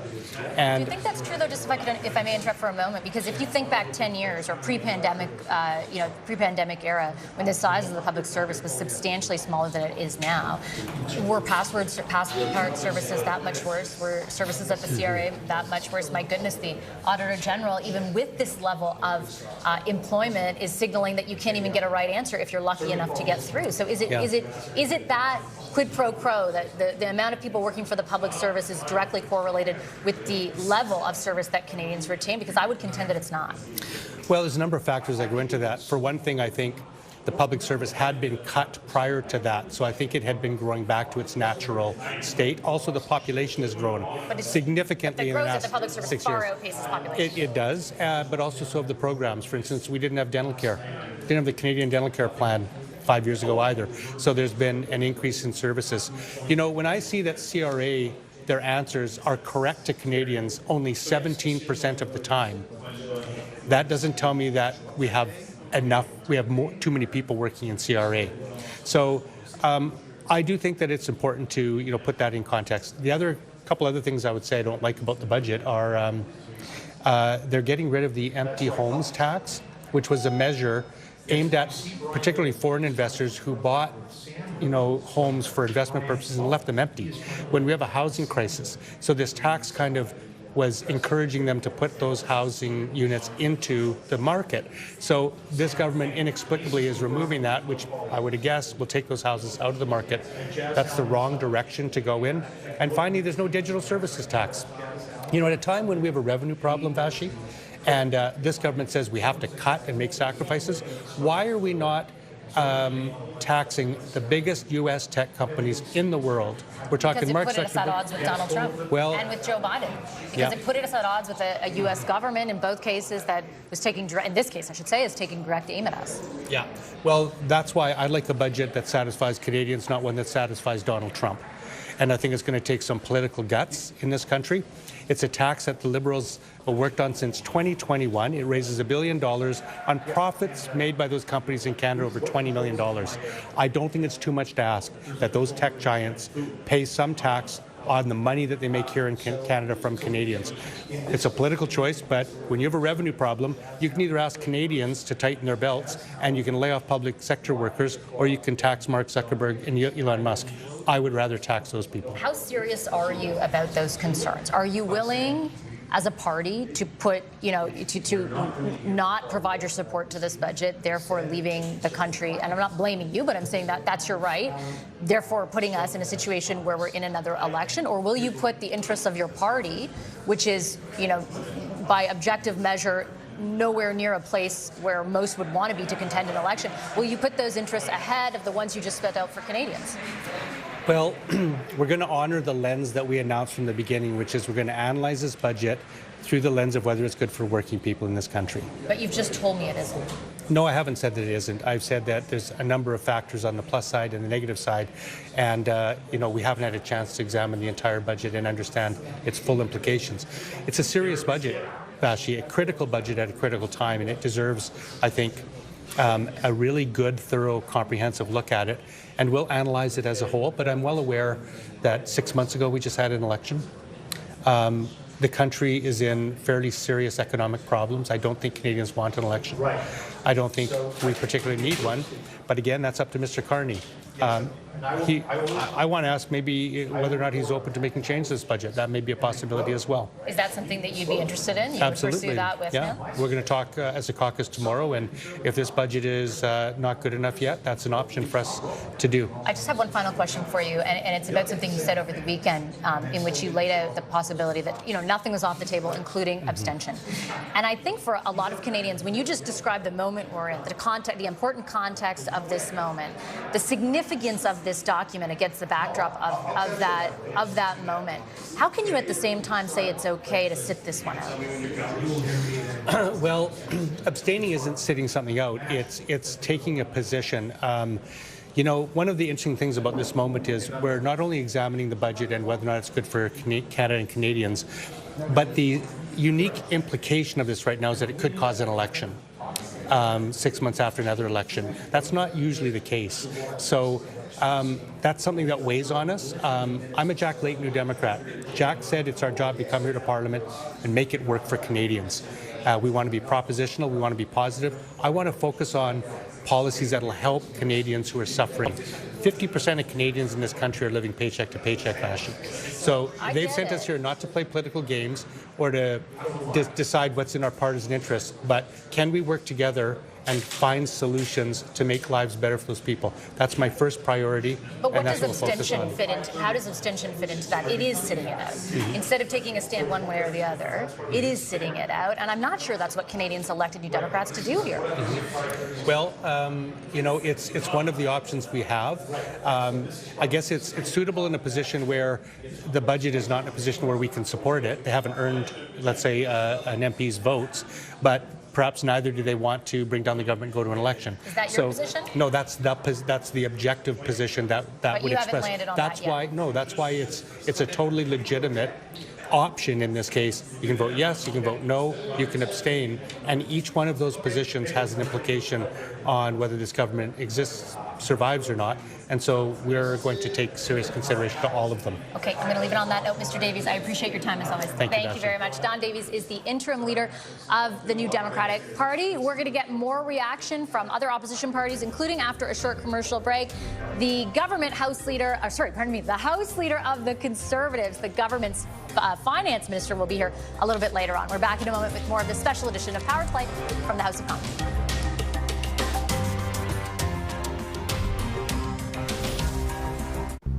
Dad, what are you doing? Just giving him a little toast.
Chair Poilievre to deliver his reaction in the House of Commons. After that happens, we'll talk to the Conservatives House Leader, Andrew Scheer. But we have heard, as I mentioned there, from all the other parties. So we've got a special edition of The Front Bench to unpack what happens now. Joining me this evening, former New Brunswick Liberal Premier Brian Gallant is here. He's the CEO now of Space Canada. CTV's political analyst and former Conservative Industry Minister James Moore is with us. He's now a policy advisor at Edelman. Next to him, that's of course Tom Mulcair, our political analyst at CTV and former leader of the federal New Democrats. Next to me here in the foyer of the House of Commons is Stephanie Levitt. She's a senior reporter in the Globe and Mail's Parliament Hill Bureau. Hi, everybody. Good to be with you tonight. Steph, I'll start with you because you're right here. You were listening to everyone. I feel like it's a clear no from Blanchette, a clear no from Elizabeth May, anything but a clear no from Mr. Davies. It looks like, a hard maybe and a probably, if anything, abstain. Yes. I mean, it seemed he said something, to the reporter's question about this. Two things that were interesting. What about abstaining? And he made a reference to the fact that maybe there are some MPs in caucus who, for whatever reason, don't want to vote with everybody else in caucus. So that obviously opens a door for some MPs to carry the weight here of saying, you know what, we don't love this budget, we also don't want an election right now. And that's probably the line that's the safest for everybody to walk, because Mr. Davies was also asked the question, how does a party that's presents itself as like the voice of unions, progressive Canadians, vote for a budget that has tens of thousands of job cuts in it? And he explained that they're not actually sure how they're going to do that. Yeah, they're going to meet tonight, Tom, and discuss it. But I just finished interviewing Mr. Davies, and he was kind of even defending the idea of abstention, which to me leads me, he may not have the ultimate say over caucus because it is fairly disparate. But if it were up to him, I do not think they would be forcing an election over this. Fair enough, but an accident can happen. And Elizabeth May was so categorical, and it's understandable, getting rid of the tree planting program at a time when we know that just the 2023 wildfires destroyed 8.6 billion trees. Saying that we're getting rid of a program that was seeking to put back 2 billion seems unbelievable, especially since what they're actually cutting, because a lot of it's already committed, is peanuts. So it's a signal that they're sending on the environment. Talking about getting rid of the caps on oil and gas emissions, in case carbon capture and storage works. Hey, you know what, Vashi? Trees are great at capturing carbon. But that's the thing. The NDP is sort of stuck right now. They've got 7 people. And the inference that was just made with regard to the possible split, don't forget, it's their self-description. The 3 women who are the 3 racialized women in caucus felt very hard done by when the party decided that Don Davies was the leader. I don't think that wound is healed from what I've been getting. We're talking about MPs from Vancouver, Winnipeg, and Nunavut. And I have a feeling that the 3 of them might be saying, look, we're going to show that our votes count. And they've got, by the way, safer, if such a thing exists, safer NDP riding. So the party is in a bind right now. Don Davies was trying to skate around it. I was also there with Jack Layton. I never heard Jack Layton saying that anybody who abstained was actually doing their job in Parliament. I don't know a single person that in my life who's ever said, I want to go to Parliament so I can abstain. So I think they might have to work on their lines a little bit. James, what do you think about the possibility of an accident happening here? And what's your sort of read on where this goes after hearing from various opposition leaders?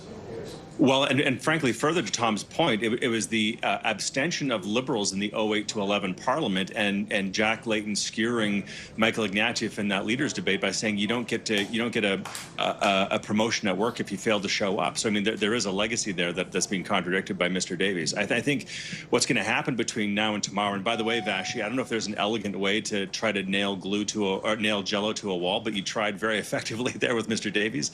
But clearly they don't know where they're going to go. In part because of what Tom just mentioned about the dynamic in the New Democrat caucus. But I also have to think that the headline issue for progressive voters that Don Davies and the New Democrats want to sort of lasso themselves to, he's going to be looking at the response of CUPE and the Public Service Alliance and those public sector unions across the country and the amount of heat that they're going to have around this budget, because while there's an NDP leadership race going on, New Democrats need to, I think, reflect that heat. And if their opening position of those unions is going to be red hot against Mark Carney and his positioning about those public sector cuts.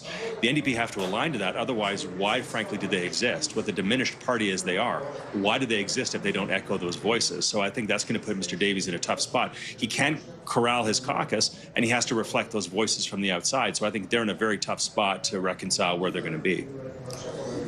Both Mr. Davies and Ms. May, Brian, indicated that they were hopeful there could be post-budget negotiations prior to a vote. What do you think the chances of that are?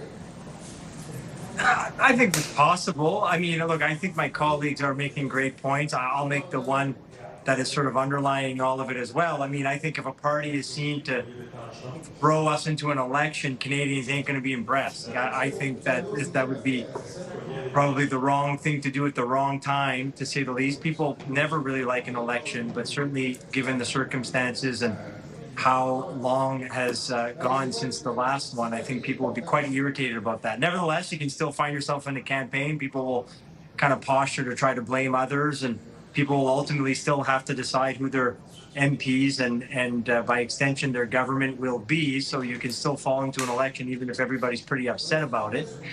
Look, I think the post-negotiation can certainly happen. My sense, this is literally just by watching the media and sort of watching the Prime Minister and the posturing of the government, I think they're just going to basically say, look, this is the budget, and if you don't want to vote for it, go tell Canadians why you're sending us into an election.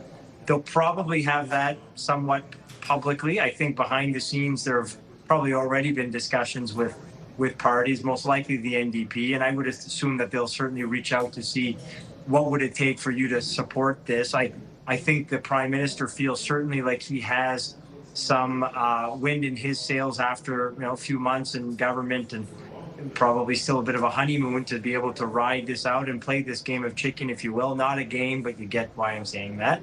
And I also think that the NDP and to some extent the Greens, but I think the NDP will feel a lot of pressure on their shoulders to basically say, are we ready to be potentially blamed for this sort of a new election campaign in 2025?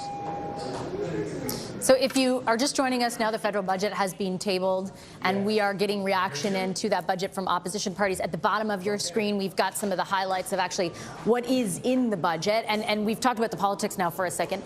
If you take in the aggregate what is in this budget, Stephanie, what is the message that you think the government is actually, like, we know what they wanted to send, what are they actually delivering, do you think? Can you identify it?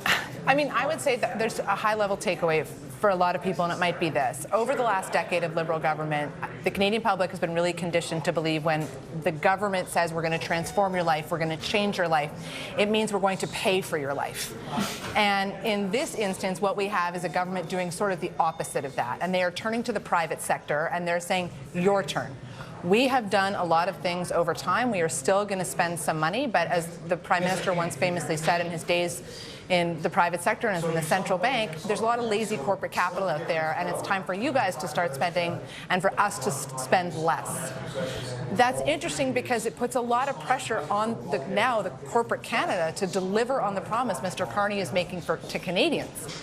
And if they don't build those new factories, change their production lines, do all of the things that he says is going to juice the Canadian economy, where does that leave him in the end? Well, and he's attaching very specific numbers to that promise, Tom. He's saying $500 billion over 5 years in extra private capital will come into Canada. What do you think of that?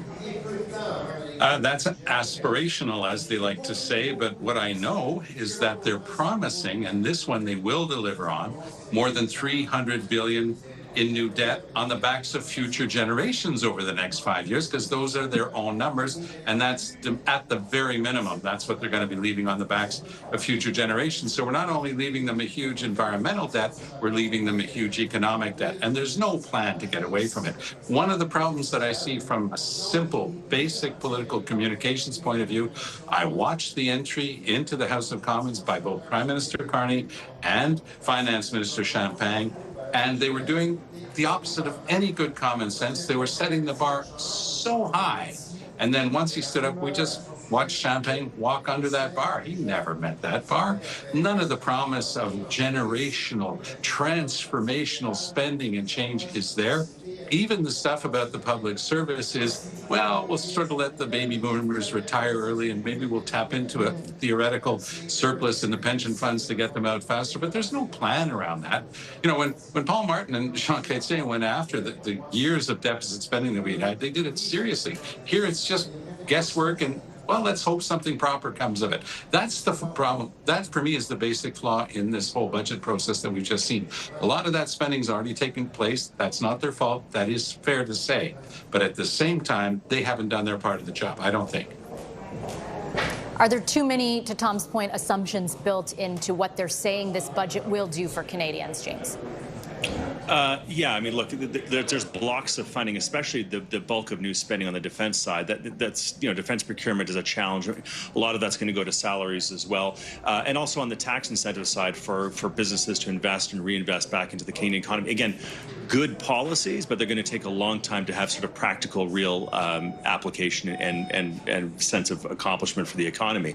By the way, the scale of deficits, I think to Tom's point, like, you know, the scale of deficits, you know, I was on your show just a couple days ago, Bashing, and I quoted the number from the fall economic update. $53 billion per year is what we're paying to service the debt. In the budget that was just tabled today, it's now over $70 billion. Again, to put that number in perspective, if as a revenue stream, you would have to have a 15% GST in this country to draw in the revenue necessary just to pay for the cost of servicing our debt, and that number is only going to grow over time. Another thing I noted, and I think it's worth mentioning as well, Vashi, is a clear pivot away from a lot of the policy legacy of Justin Trudeau in this budget, right? We saw it early with the elimination of the consumer carbon tax, the flip-flop backwards on the capital gains tax proposals that Minister Freeland had put in place, the emissions caps that have now been reversed on as well. And then there's this admission, like in the budget document itself, it says this, quote, if Canada's productivity growth had matched the United States from 2017 to 2023, the median income of a family of one child would be nearly $11,000 higher. Like, just explicitly in the budget saying that the last 10 years have failed. And that's text from a budget being delivered by François-Philippe Champagne, who was a key minister in that government. I don't know how these ministers are going to frankly survive if there's going to be credibility behind the actions of pivoting away from Justin Trudeau's policies, if his ministers are the people who are delivering lines like that. Brian, I'll give you the last word on this, and in particular the content of the budget. I agree that a lot of this was aimed at sort of embodying what they did during the election campaign, which was try and say, I'm Mark Carney, I'm not Justin Trudeau. Why do you think that would be part of the political purpose of this document? And based on the content, what you've observed so far, do you think they delivered enough on that? I think it's political posturing for sure, in the sense that they would have had the impression, I think most of us did, that Canadians were sort of done with the Trudeau era. So they're trying to put a demarcation line in the sand and say this is a new era. And also, I just think Prime Minister Carney is different than former Prime Minister Trudeau, and certainly has a different view on how the economy should work and where public finances should go and what type of programs there should be. So I think those two things make it that James is right to say it's pretty stark that it's actually in the budget and they're making that contrast. Look, I think the one thing about this budget that would worry me if I were them from a communications point of view, they're investing, they're cutting, they are letting the private sector take over. There's still major deficits of the government. It's a hard message to package this one kind of thesis.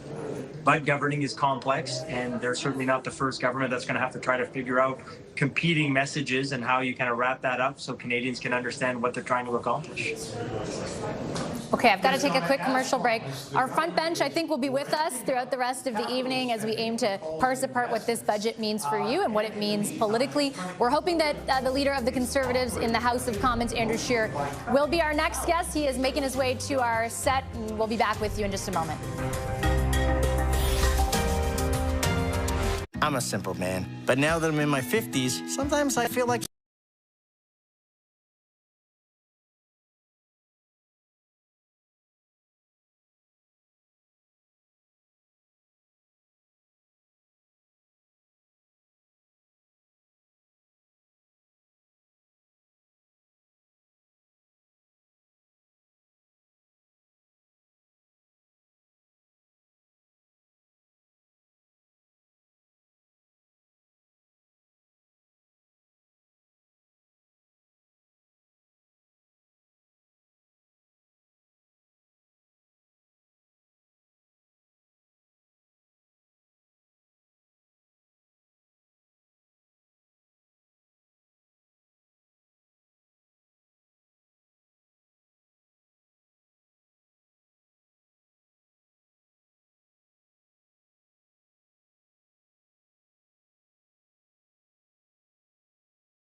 of the House of Commons. We're continuing our coverage of the federal budget and reaction to it.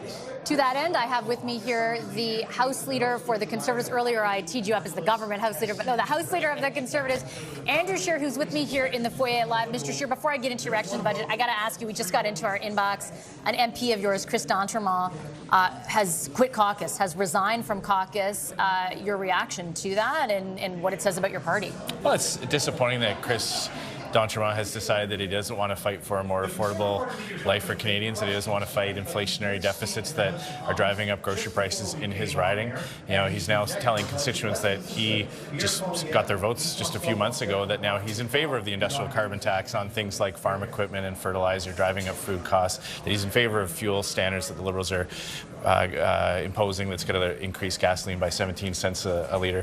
So, you know, he'll have to go back to the supporters in his riding that dug deep into their own pockets to support his campaign and explain why he took their precious time and resources and then turned their back on them just a few months later. Might it be that he doesn't think your party's solutions are the correct ones now? You know, he ran on them in the platform. He saw our platform and he said, yes, I support all this back in April when Conservatives were offering hope to young Canadians who couldn't find jobs, who had to move back in with their parents, back into their parents' basement. Our platform offered hope for young Canadians. Mark Carney's message is one of sacrifice, that Canadians who have been hammered hard by the cost of living crisis are going to have to sacrifice even more to feed a ever-growing budget, a deficit that's going to add billions to the national debt that has to be paid off with interest. So Mr. D'Entremont's going to have to explain that to his constituents. And I hope we have definitely requested an interview, and I'll be asking him those questions.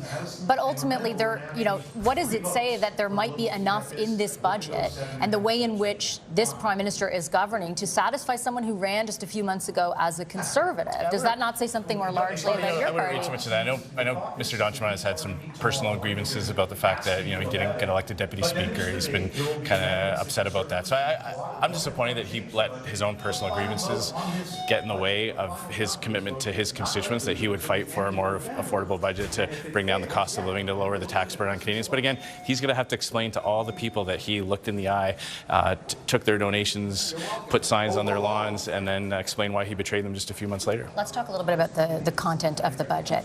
This government is decreasing immigration, getting rid of climate policies your party wanted gone, and cutting the public service. If you believe, as you told Canadians during the election, that those things will better our country, isn't this budget worth supporting? Why do you say they're shrinking the size of the federal public service by 40,000 jobs? Well, what I saw was a deficit of 55.6 billion. Sorry, that's public debt service. The deficit under Mark Carney is even bigger than under Justin Trudeau. I didn't say they're not spending, but I'm saying that they are cutting the public service, which is something you advocated for. Well, first of all, there's a lot of notional things that they're hoping Canadians will trust them that will actually come to fruition. When you see a government that's announcing new programs, massive amounts of new inflationary spending that's going to drive up that deficit, I don't see that as the government getting smaller. I see more and more Canadians having to work harder, pay more taxes to pay the interest on that debt that Mark Carney's racking up. I mean, what Mark Carney has essentially said is, after 10 years of inflationary deficits and massive overspending by Justin Trudeau, Mark Carney is saying the problem in Canada is that the government wasn't spending enough, that the deficit wasn't big enough, and that the debt was not big enough. You know that now under Mark Carney, more of your tax dollar is going to pay the interest on that debt than on health care? That's not sustainable. I have a number of questions for the minister about the level of debt service charges, and I do take your point on that. I also think back to the last time we, as a country, were in a crisis, in 2008 and 2009. And I remember the Prime Minister at the time, Stephen Harper, spending a lot of money on infrastructure in order to stimulate the economy. When I look at the line items that add to increased spending to drive up that deficit, a huge chunk, in this case, is exactly that, is spending on infrastructure in order to spur economic growth against the backdrop of an economic crisis. Why was it okay then and not now? Well, the difference was targeted investments after years of balanced budgets, bringing Canada's fiscal house back in order, versus now when we see a government that's really spending a lot of money on areas that's not going to benefit Canadians. There's not a single affordability measure in this budget, not a single thing that's going to lower grocery prices or reward hard work. This is a budget that's creating new ways for the government to spend money. It's bloating bureaucracies. All the things they're talking about are notional and far off. I look at the tables that they actually put in the budget. Investment's going down this quarter. It went down last quarter. They're projecting it to go down next quarter. This is all since Mark Carney's become Prime Minister. So what would you have them do? Nothing? Because that's like, do you think that would resonate with Canadians? I mean, you're literally describing a situation where because of the economic crisis, investment is declining. Is there no role for government at all in stimulating a reversal of that in the same way that we did see Stephen Harper do? Okay, I bristle when you say the choice is either what the Liberals have or nothing. You know, Pierre has outlined a lot of concrete measures to help stimulate investment in Canada. For example, exempting capital gains taxes from people who reinvest in Canada. That's a concrete measure that would help bolster that investment. I also object to the idea that there's an economic crisis that is just appearing on the horizon. Mark Carney and Justin Trudeau, the Liberal government, purposefully tried to destroy the energy sector in this country. That's a sector that provides billions of dollars in investments. Mark Carney said he cheered on when when the Liberal government canceled Northern Gateway. He advised that the carbon tax was set too low. He supported all those policies that chased away all that investment. Now Conservatives are saying let's bring that investment home with things like cutting the capital gains tax on reinvestments in Canada. Mark Carney goes down to Washington and says his plan is to increase Canadian investment in the United States to try to appease Donald Trump. So he's really been all over the map when it comes to investment. There are specific incentives, though, built into this budget that aren't just about spending to do exactly what you're stipulating, right? They signal that they're going to remove the emissions cap, which is something the Conservatives have long asked for in order to spur development on the energy side of things. They're extending the carbon capture tax credits, which oil companies specifically have been asking for, I think all the way out until 2040. And they're reducing the marginal tax rate. Like, isn't that exactly what you spelled out? And why are you sort of reflexively saying all of it is wrong? Well, we're not reflexively. We had the budget documents throughout the day. We've been going through it, and one thing I did notice is that they are increasing the industrial carbon tax. So it's not really fair to say they're eliminating the production cap on oil and gas when they're increasing the carbon tax on that very same sector. Do we know for sure it's going to increase? Because it sounded, when I read through it, it was like stabilizing it, making sure there's certainty. You know for sure that it's going to increase. I saw the word enhance, strengthen. Those are Liberal code words for it's going to. They actually, I believe, I'm correct in saying this, that they actually said that because they're doing these other measures on the industrial carbon tax, that would be the justification on the production cap. So they're literally saying because they're robbing Peter, they're able to pay Paul. We're not better off as a country when that happens. What we'd like to see is get rid of the industrial carbon tax altogether. We don't need, we used to live in a country where investors wanted to come into our country because we had lower tax rates and stable regulatory regimes. 10 years of Liberal government has made it virtually impossible to get anything built in this country. The only way that there's even a glimmer of hope is with a piece of legislation that allows them to bypass some of those projects just for the ones that the Prime Minister himself supports. So we've gone from a country where investors decide based on market conditions to politicians pick. That's not a sustainable way to grow an economy. There's really nothing in here, though, that you can see on the face of it that would do exactly what you're spelling out. And just to push back, with respect on the idea that everything that was done in the last 10 years led to a flight of investment, that wasn't true. FDI increased largely over the 10 years. In fact, investment in the oil sector increased as well. I know your argument's going to be, well, it could have increased a lot more. Well, and the government had to spend billions of tax dollars to rescue TMX. That would not have happened before this Liberal government took office. Yeah, but before that Liberal government took office, there wasn't a panacea of pipelines being built. We had 4 major pipelines in the previous Conservative government, including decreased the differential to the same degree. Tidewater. We approved Northern Gateway. That was the pipeline that would have opened up Asian markets. That would have allowed us to sell our energy into China, into Japan, into India, all kinds of growing economies in Asia. The Liberals canceled that, and Mark Carney gave a big thumbs up and applauded Justin Trudeau when he did that. Look, I'm just pointing out, it wasn't like a dearth of investment. It wasn't a total, there's nothing going on, and therefore anything they decide to do that builds on that this time around is inherently wrong. Well, we have to look at the impact on this budget on Canadians. So what we see is an even bigger deficit and debt, and we know what that means. When you carry a balance on your credit card, you see what that interest does, and that comes right out of your monthly income. That's exactly what happens with government. This is not sustainable. We've had the parliamentary budget officer, even the Bank of Canada governor, ringing the alarm bell that this is not sustainable. The government is now saying that they're going to borrow even more money than Justin Trudeau. They're going to have to go out into the markets and borrow billions and billions of dollars. That means that every other Canadian that has to renew their mortgage, buy their first home, get a small business loan, has to now compete with the government for borrowing that money. Mark Carney's increasing direct program expenses by $25 billion over Justin Trudeau's last level. So this is a government that has come in after, Mark Carney as a Prime Minister has come in after 10 years of massive deficits, ballooning government bureaucracy, and said the answer is even more. Okay, I'm out of time, but I think, am I safe to convey to Canadians that your party will not support the budget? We cannot support a budget that tells Canadians that they have to sacrifice even more. We can't support a budget that doesn't have any affordability measures to bring down the cost of things like groceries. Okay, I have to leave it on that note. Mr. Scheer, I appreciate your time as always. Thank you, Conservative House Leader Andrew Scheer. We'll take a quick commercial break here on the special edition of Power Play. Finance Minister François-Philippe Champagne is still to come. Stay right there. Sonic, to me, in one word, I would choose success. Because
of all the Canadians who can no longer afford to eat, heat, or house themselves because of Liberal inflation, we Conservatives cannot support this costly Liberal budget. I hardly see how, after having met with our caucus tonight, we could vote in favor of this budget. There are, some record investments, but it also is, cutting public services that Canadians need. So this is something that we'll be taking a very close look at. There are several days in which this budget can be negotiated and amended before it goes to a vote. The federal budget has been tabled in the House of Commons, and there is reaction from opposition party leaders, largely, aside from the NDP's interim leader, Don Davies, who say they will not support this budget. We're in a minority government, so that really matters. Opposition support will be essential for passing the budget. I'm here with our front bench. They're back, Brian Gallant, James Moore, and Tom Mulcair. James, I might just start with you on the other news of the day, which we just spoke to Mr. Scheer about. Chris D'Entremont, Atlantic Canada MP, I believe from Nova Scotia, deciding to leave caucus. Any initial reaction to that? One more vote for Mark Carney. Conservative caucus is a little bit smaller. Quite frankly, I don't know that many people outside of his riding or Parliament Hill really know who he is. But, certainly a bit of a shot to Pierre Poilievre. But I don't think it's a broader material consequence past the budget vote in terms of, the Conservative caucus. Significant at all, Brian, that it's happening on budget day? Significant in the sense that it feels quite planned. Obviously, you sort of do it now in a bit of a maximal hit to the Conservatives and maybe a bit of a plus for the Liberals in the sense that I saw the budget and it's a good one, and or I don't like the reaction of my leader. So it was planned, obviously, and look, the numbers are such that one extra vote will potentially make a difference. Tom, what do you think about that? Well, D'Entremont is a well-liked person, and by the way, being from Nova Scotia, a lot of people in that province really like Mr. Carney, and he's one of those people who's been around the House. He knows the rules. He'll be very helpful in caucus, and his French is pretty nigh fluent. So pretty darn good catch for the Libs, I have to say. Let's circle back to the budget. That's obviously why we're here today. James, do you think that the government accomplished a story out of this budget, like a specific story that they can now take on the road and tell Canadians and that will resonate with them? Not really. Look, one of the, I think, golden rules of politics, and it's actually a good rule in life, right, is under promise and over deliver. And this government, I think, from day one has been doing the inverse of that, and I think it's a problem. The challenge I think that this budget is going to have in the fullness of time is that we're actually in a bit of a race against time here. You know, on the positive side and the best possible interpretation of what this budget could mean, you know, more spending on major projects, well, that's positive. More spending on military procurement, that's positive. And salaries, that's positive. You know, the tax measures to incent more reinvestment by business into the economy, those things are positive. But there's a long lag between the announcement of this policy, the implementation of it, and seeing those things be realized in terms of real economic benefit. On the other side, we have the constant threat of Donald Trump and the tariff imposition. We have a slowdown of the Canadian economy that's happening, a narrowing of the job picture in a very negative way, especially for young Canadians. And in the budget itself, they show a ramping down of immigration inflows into the country, and we know that the overinflated immigration inflows into the Canadian economy has artificially bumped up the Canadian economy, so there's going to be a downward pull there as well. So the measures in their best possible outcome are going to have a longer impact, sort of ramp-up phase, if you understand what I'm saying. And but the negative draws on the economy are going to be real. So there's a race against time to see these policies mitigate the risks to the Canadian economy. And there's going to be still a minority parliament and all the politics swirling around it as this is going on. So they definitely need to do a roadshow. Whether or not their narrative is going to be able to be persuasive to Canadians is going to be really a race against time. Yeah, I imagine, and Brian, you kind of alluded to this in the last segment, like that is the conundrum they face. They've got these, you know, macro things that they're pitching, which in theory I very much understand could translate to improve my life down the road, particularly in the face of the threat to the United States. But if I am unable to pay for $12 berries tomorrow, like there isn't even really much of an acknowledgement in here that that's the case. And I'm not saying they have a magic policy to fix that, but even from a communications perspective, they didn't put a whole lot of effort into addressing that. Well, let me build on what I was saying and what James was saying as well. I do think they're going to have a bit of a tough time to be able to have this sort of central narrative from this budget. As I explained in the last segment, I mean, that is normal for governments. Maybe a little more pronounced this time, though, because we have somebody that's coming in that I think has a brand of being fiscally responsible, even though obviously it's his first time in government, but given his previous positions and his background. So I think people are going to say to themselves, okay, he's going to manage the budget well and he's going to make good investments for the economy. And that may be the case, but the narrative that they're going to have to go with is, yeah, we're making these investments, and you saw them all get up, right? $1 trillion of investment over 5 years, I think they said, and they're all clapping and they get up. And that's a message that maybe they think will resonate to some extent, but then at the same time, they're going to be talking about some of their expenditure reductions, talking about some of the civil servant that will be that will have some attrition going. So those aren't going to affordability. I mean, I think Prime Minister Carney, in his view and the way he would describe it, is we need to create economic activity. We need to get more jobs. We need to sort of be able to get our house in order when it comes to the Canadian economy, and then we're going to have these opportunities for Canadians to make more money. But obviously, to your point, Vashi, that's not a great explanation for somebody that's having a tough time paying a bill this week. So again, yet another challenge that they're going to be facing when it comes to communicating the benefits of the budget.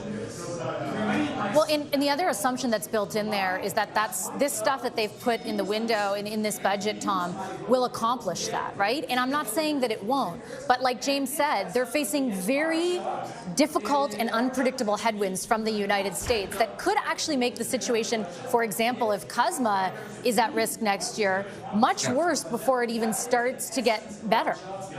Yeah, I think that Jim's analysis of what's going to hit first, and as opposed to the theoretical stuff that's supposed to help, is spot on. It's unassailable.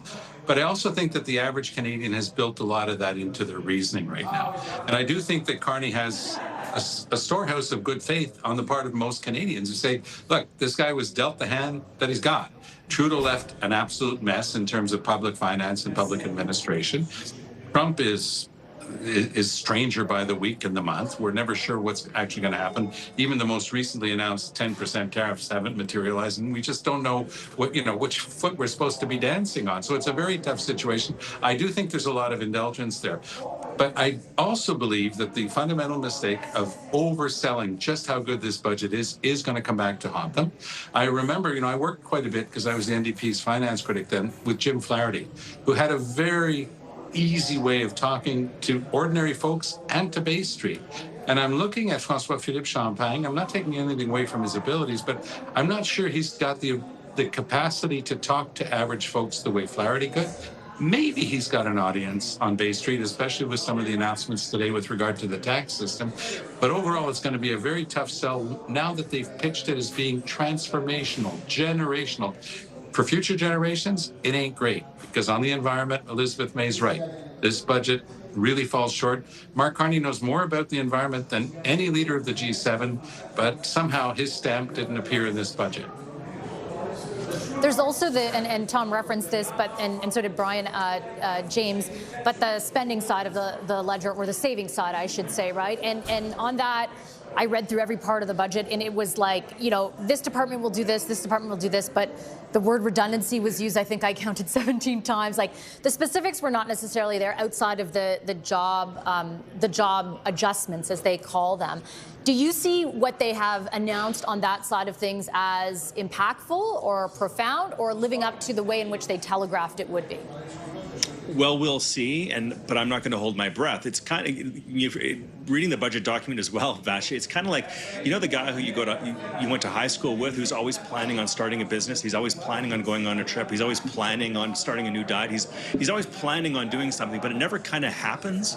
These promises of reevaluation of government spending in a really big tectonic way that deliver real measurable results, they've been promised for a really long time, but they don't actually materialize.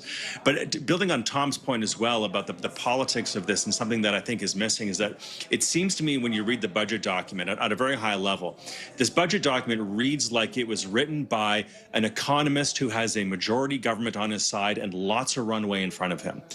And half of that is true. And so what's missing from this budget are sort of the retail aspects of politics that are necessary. A 7% to 6% to 5% GST cut, a universal child care benefit, a tax credit, something tangible that people can feel on day one when the budget is passed, that'll put a little bit of cash in their jeans and a little bit of flexibility in their monthly budget.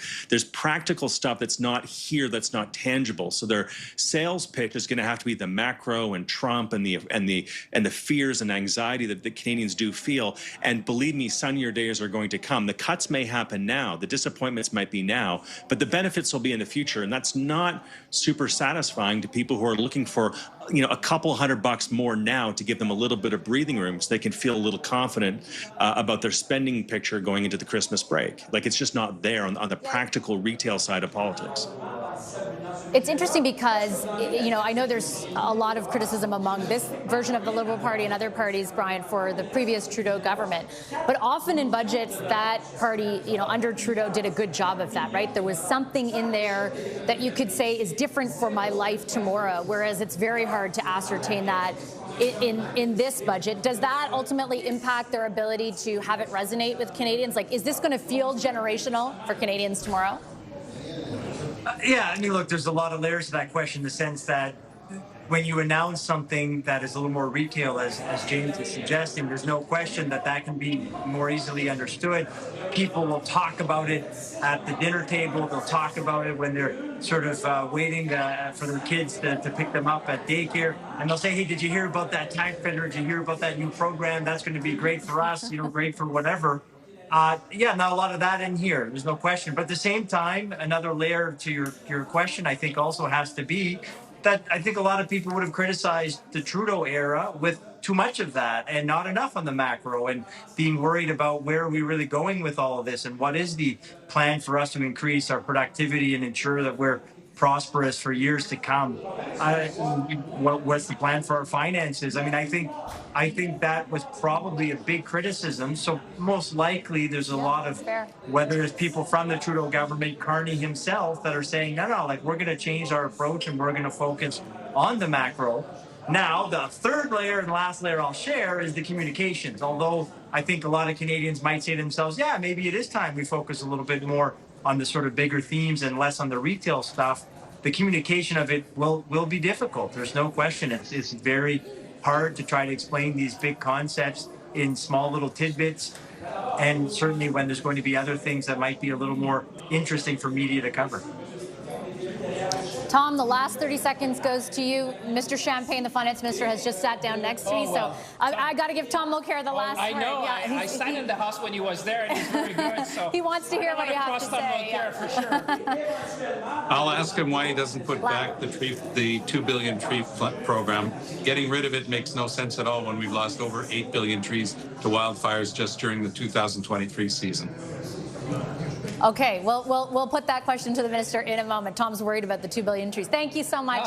Tom Mulcair, Brian Gallant, and James Moore, our front bench panel. And as I did telegraph, the Minister of Finance, François-Philippe Champagne, does join me live right here in the foyer. Minister, it's a pleasure to see you. Thank you for making the time. Well, it's good. You have a great panel. Yeah, I do. I'm very lucky. Minister, in this budget, you substantially increased the size of the deficit and debt load. Based on a pitch that you will catalyze $500 billion in additional private investment in this country over the next 5 years, how do you know that will happen? Well, first of all, it's not how much you buy or borrow, but why. And I think that's really the question that this budget answers, because people understand now better the difference between expense and investment. This is an investment budget. So the money that is going to be borrowed, you saw that in 28-29, we're going to be matching our operating expenses with our revenues. So what you will see after these years is really investment in the Canadian economy. And why I believe in that, just take the example of a mine. So think about the last mile and the first mile and last mile tax credit we have offered, for example, or the one for critical mineral. Well, if you do these kind of things, you're enabling, obviously, private investment. I would say Canada will be the most competitive jurisdiction on a tax basis, probably of the OECD. And then you would catalyze it by the province, by the municipality, and obviously, first and foremost, the private sector. So this is really to supercharge growth. You know, you've seen the super deduction we've done for people who want to invest in plant and equipment, in technology, in building.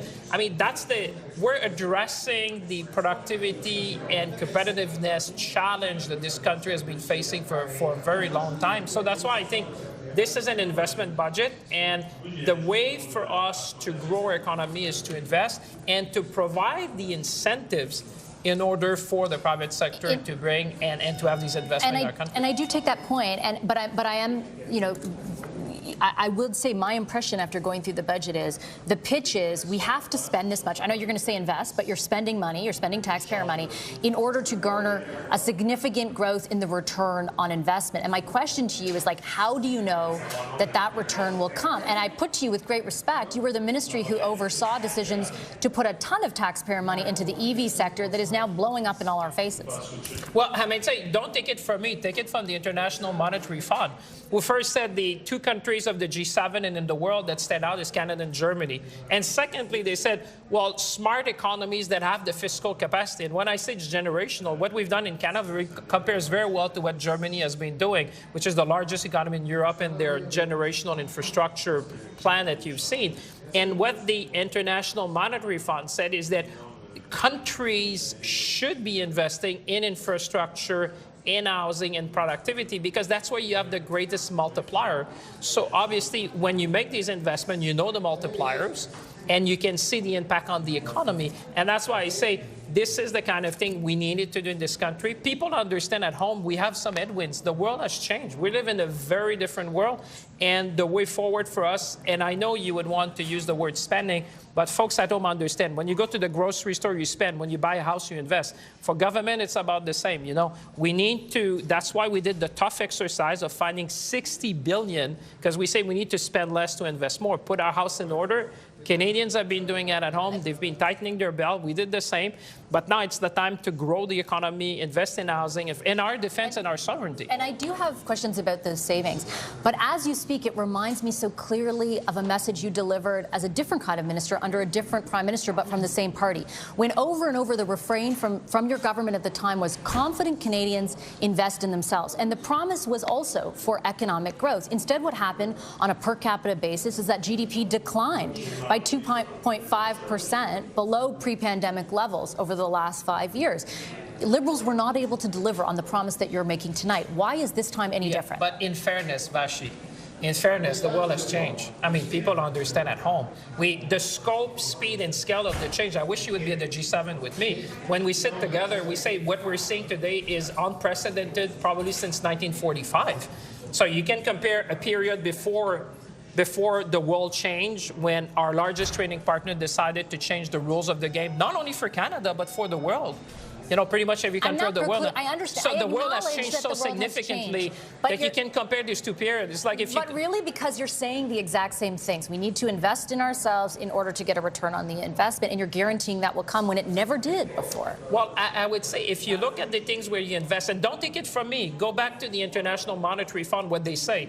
You don't need to take it from me. You're the minister, though. I want to take it from you. Canadians are looking to you for answers. I've been saying it very loud and clear. If you invest in infrastructure, if you invest in housing, if you invest in productivity and competitiveness, that's the way to grow the economy. And by making these investments, that's how we can make sure. That's why we say our investment will enable $1 trillion of investment. Because if my example of the mine, if you have, because of the incentive, the private sector investing, municipalities will be building a community around. The province think about the Ring of Fire will come and will do their part. That's the kind of thing we need in this country. So we are investing in the type of things that will make Canada stronger. We have the fiscal capacity. There's only about 2 countries which in the G7 people would recognize to say have the capacity. And so we're taking that fiscal capacity to make sure we grow the economy.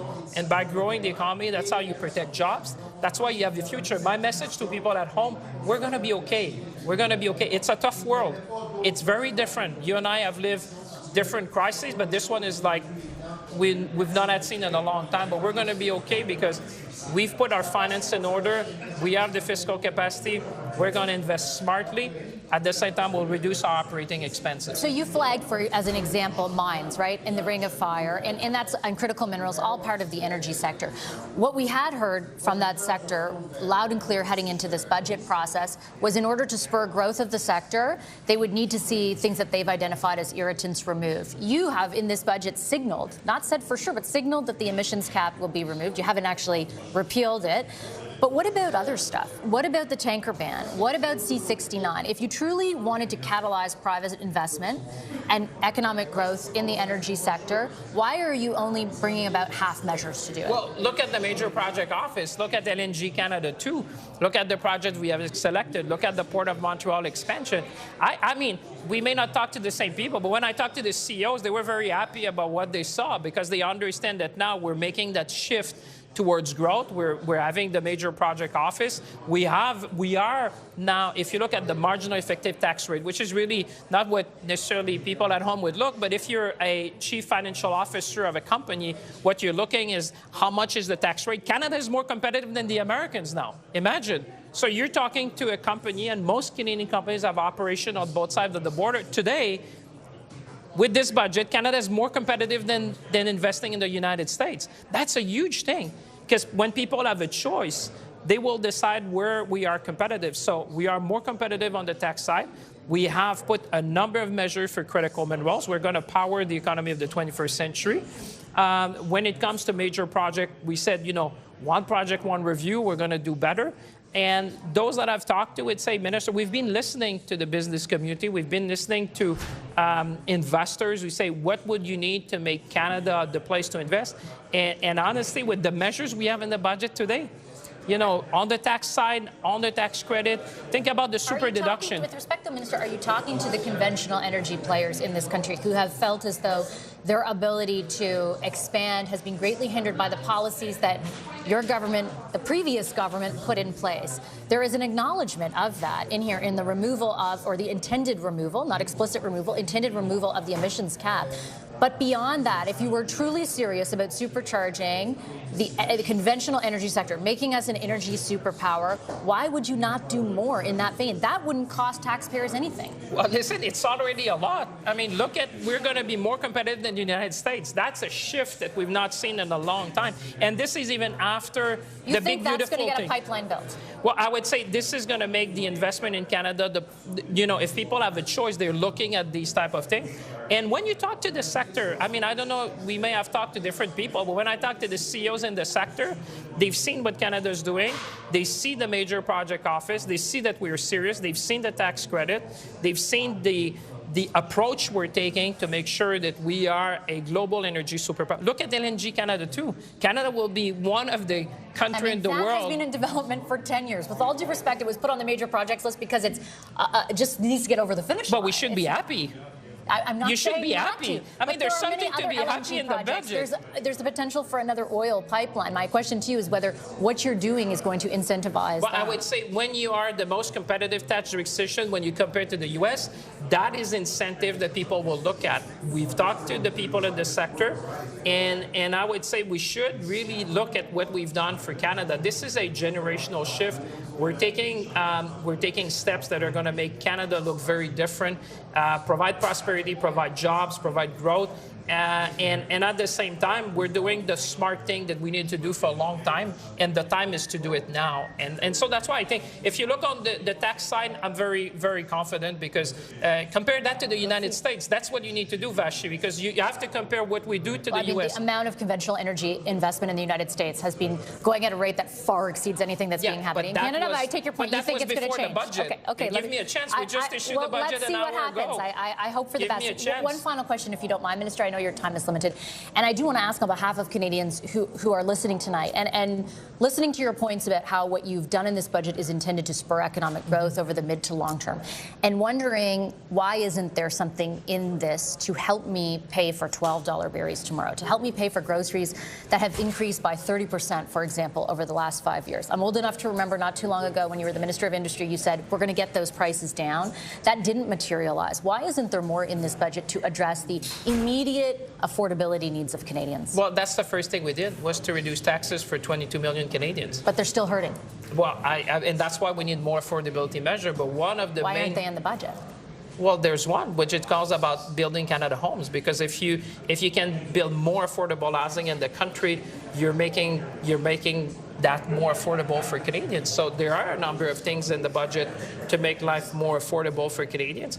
Affordability of homes is one of the most concerning things across the nation, and we're acting on that. So I would say if you're a Canadian today, look at the measures we've put, for example, for workers that have been affected. Because you say, if you look at the trade with the United States, if you're a steel worker today, or if you're in the lumber industry, if you're in the coal, these things have been hurting. And when you refer to the deficit, 75% of what we did this year was for our sovereignty or affordability. Look at the measure in the budget. You mentioned you started with the deficit, but if you look at it, a good part of that was really to make life more affordable for Canadians and making sure that we take steps to make life more affordable, to protect our workers, to support our industry, to pivot our industry. So I would say Canadians will recognize themselves in this budget, and it's really a turning point for Canada where we make sure that our borrowing is to support growth. And that's what we're going to be doing on a going forward basis. The NDP wants post-budget negotiations. Will you provide that?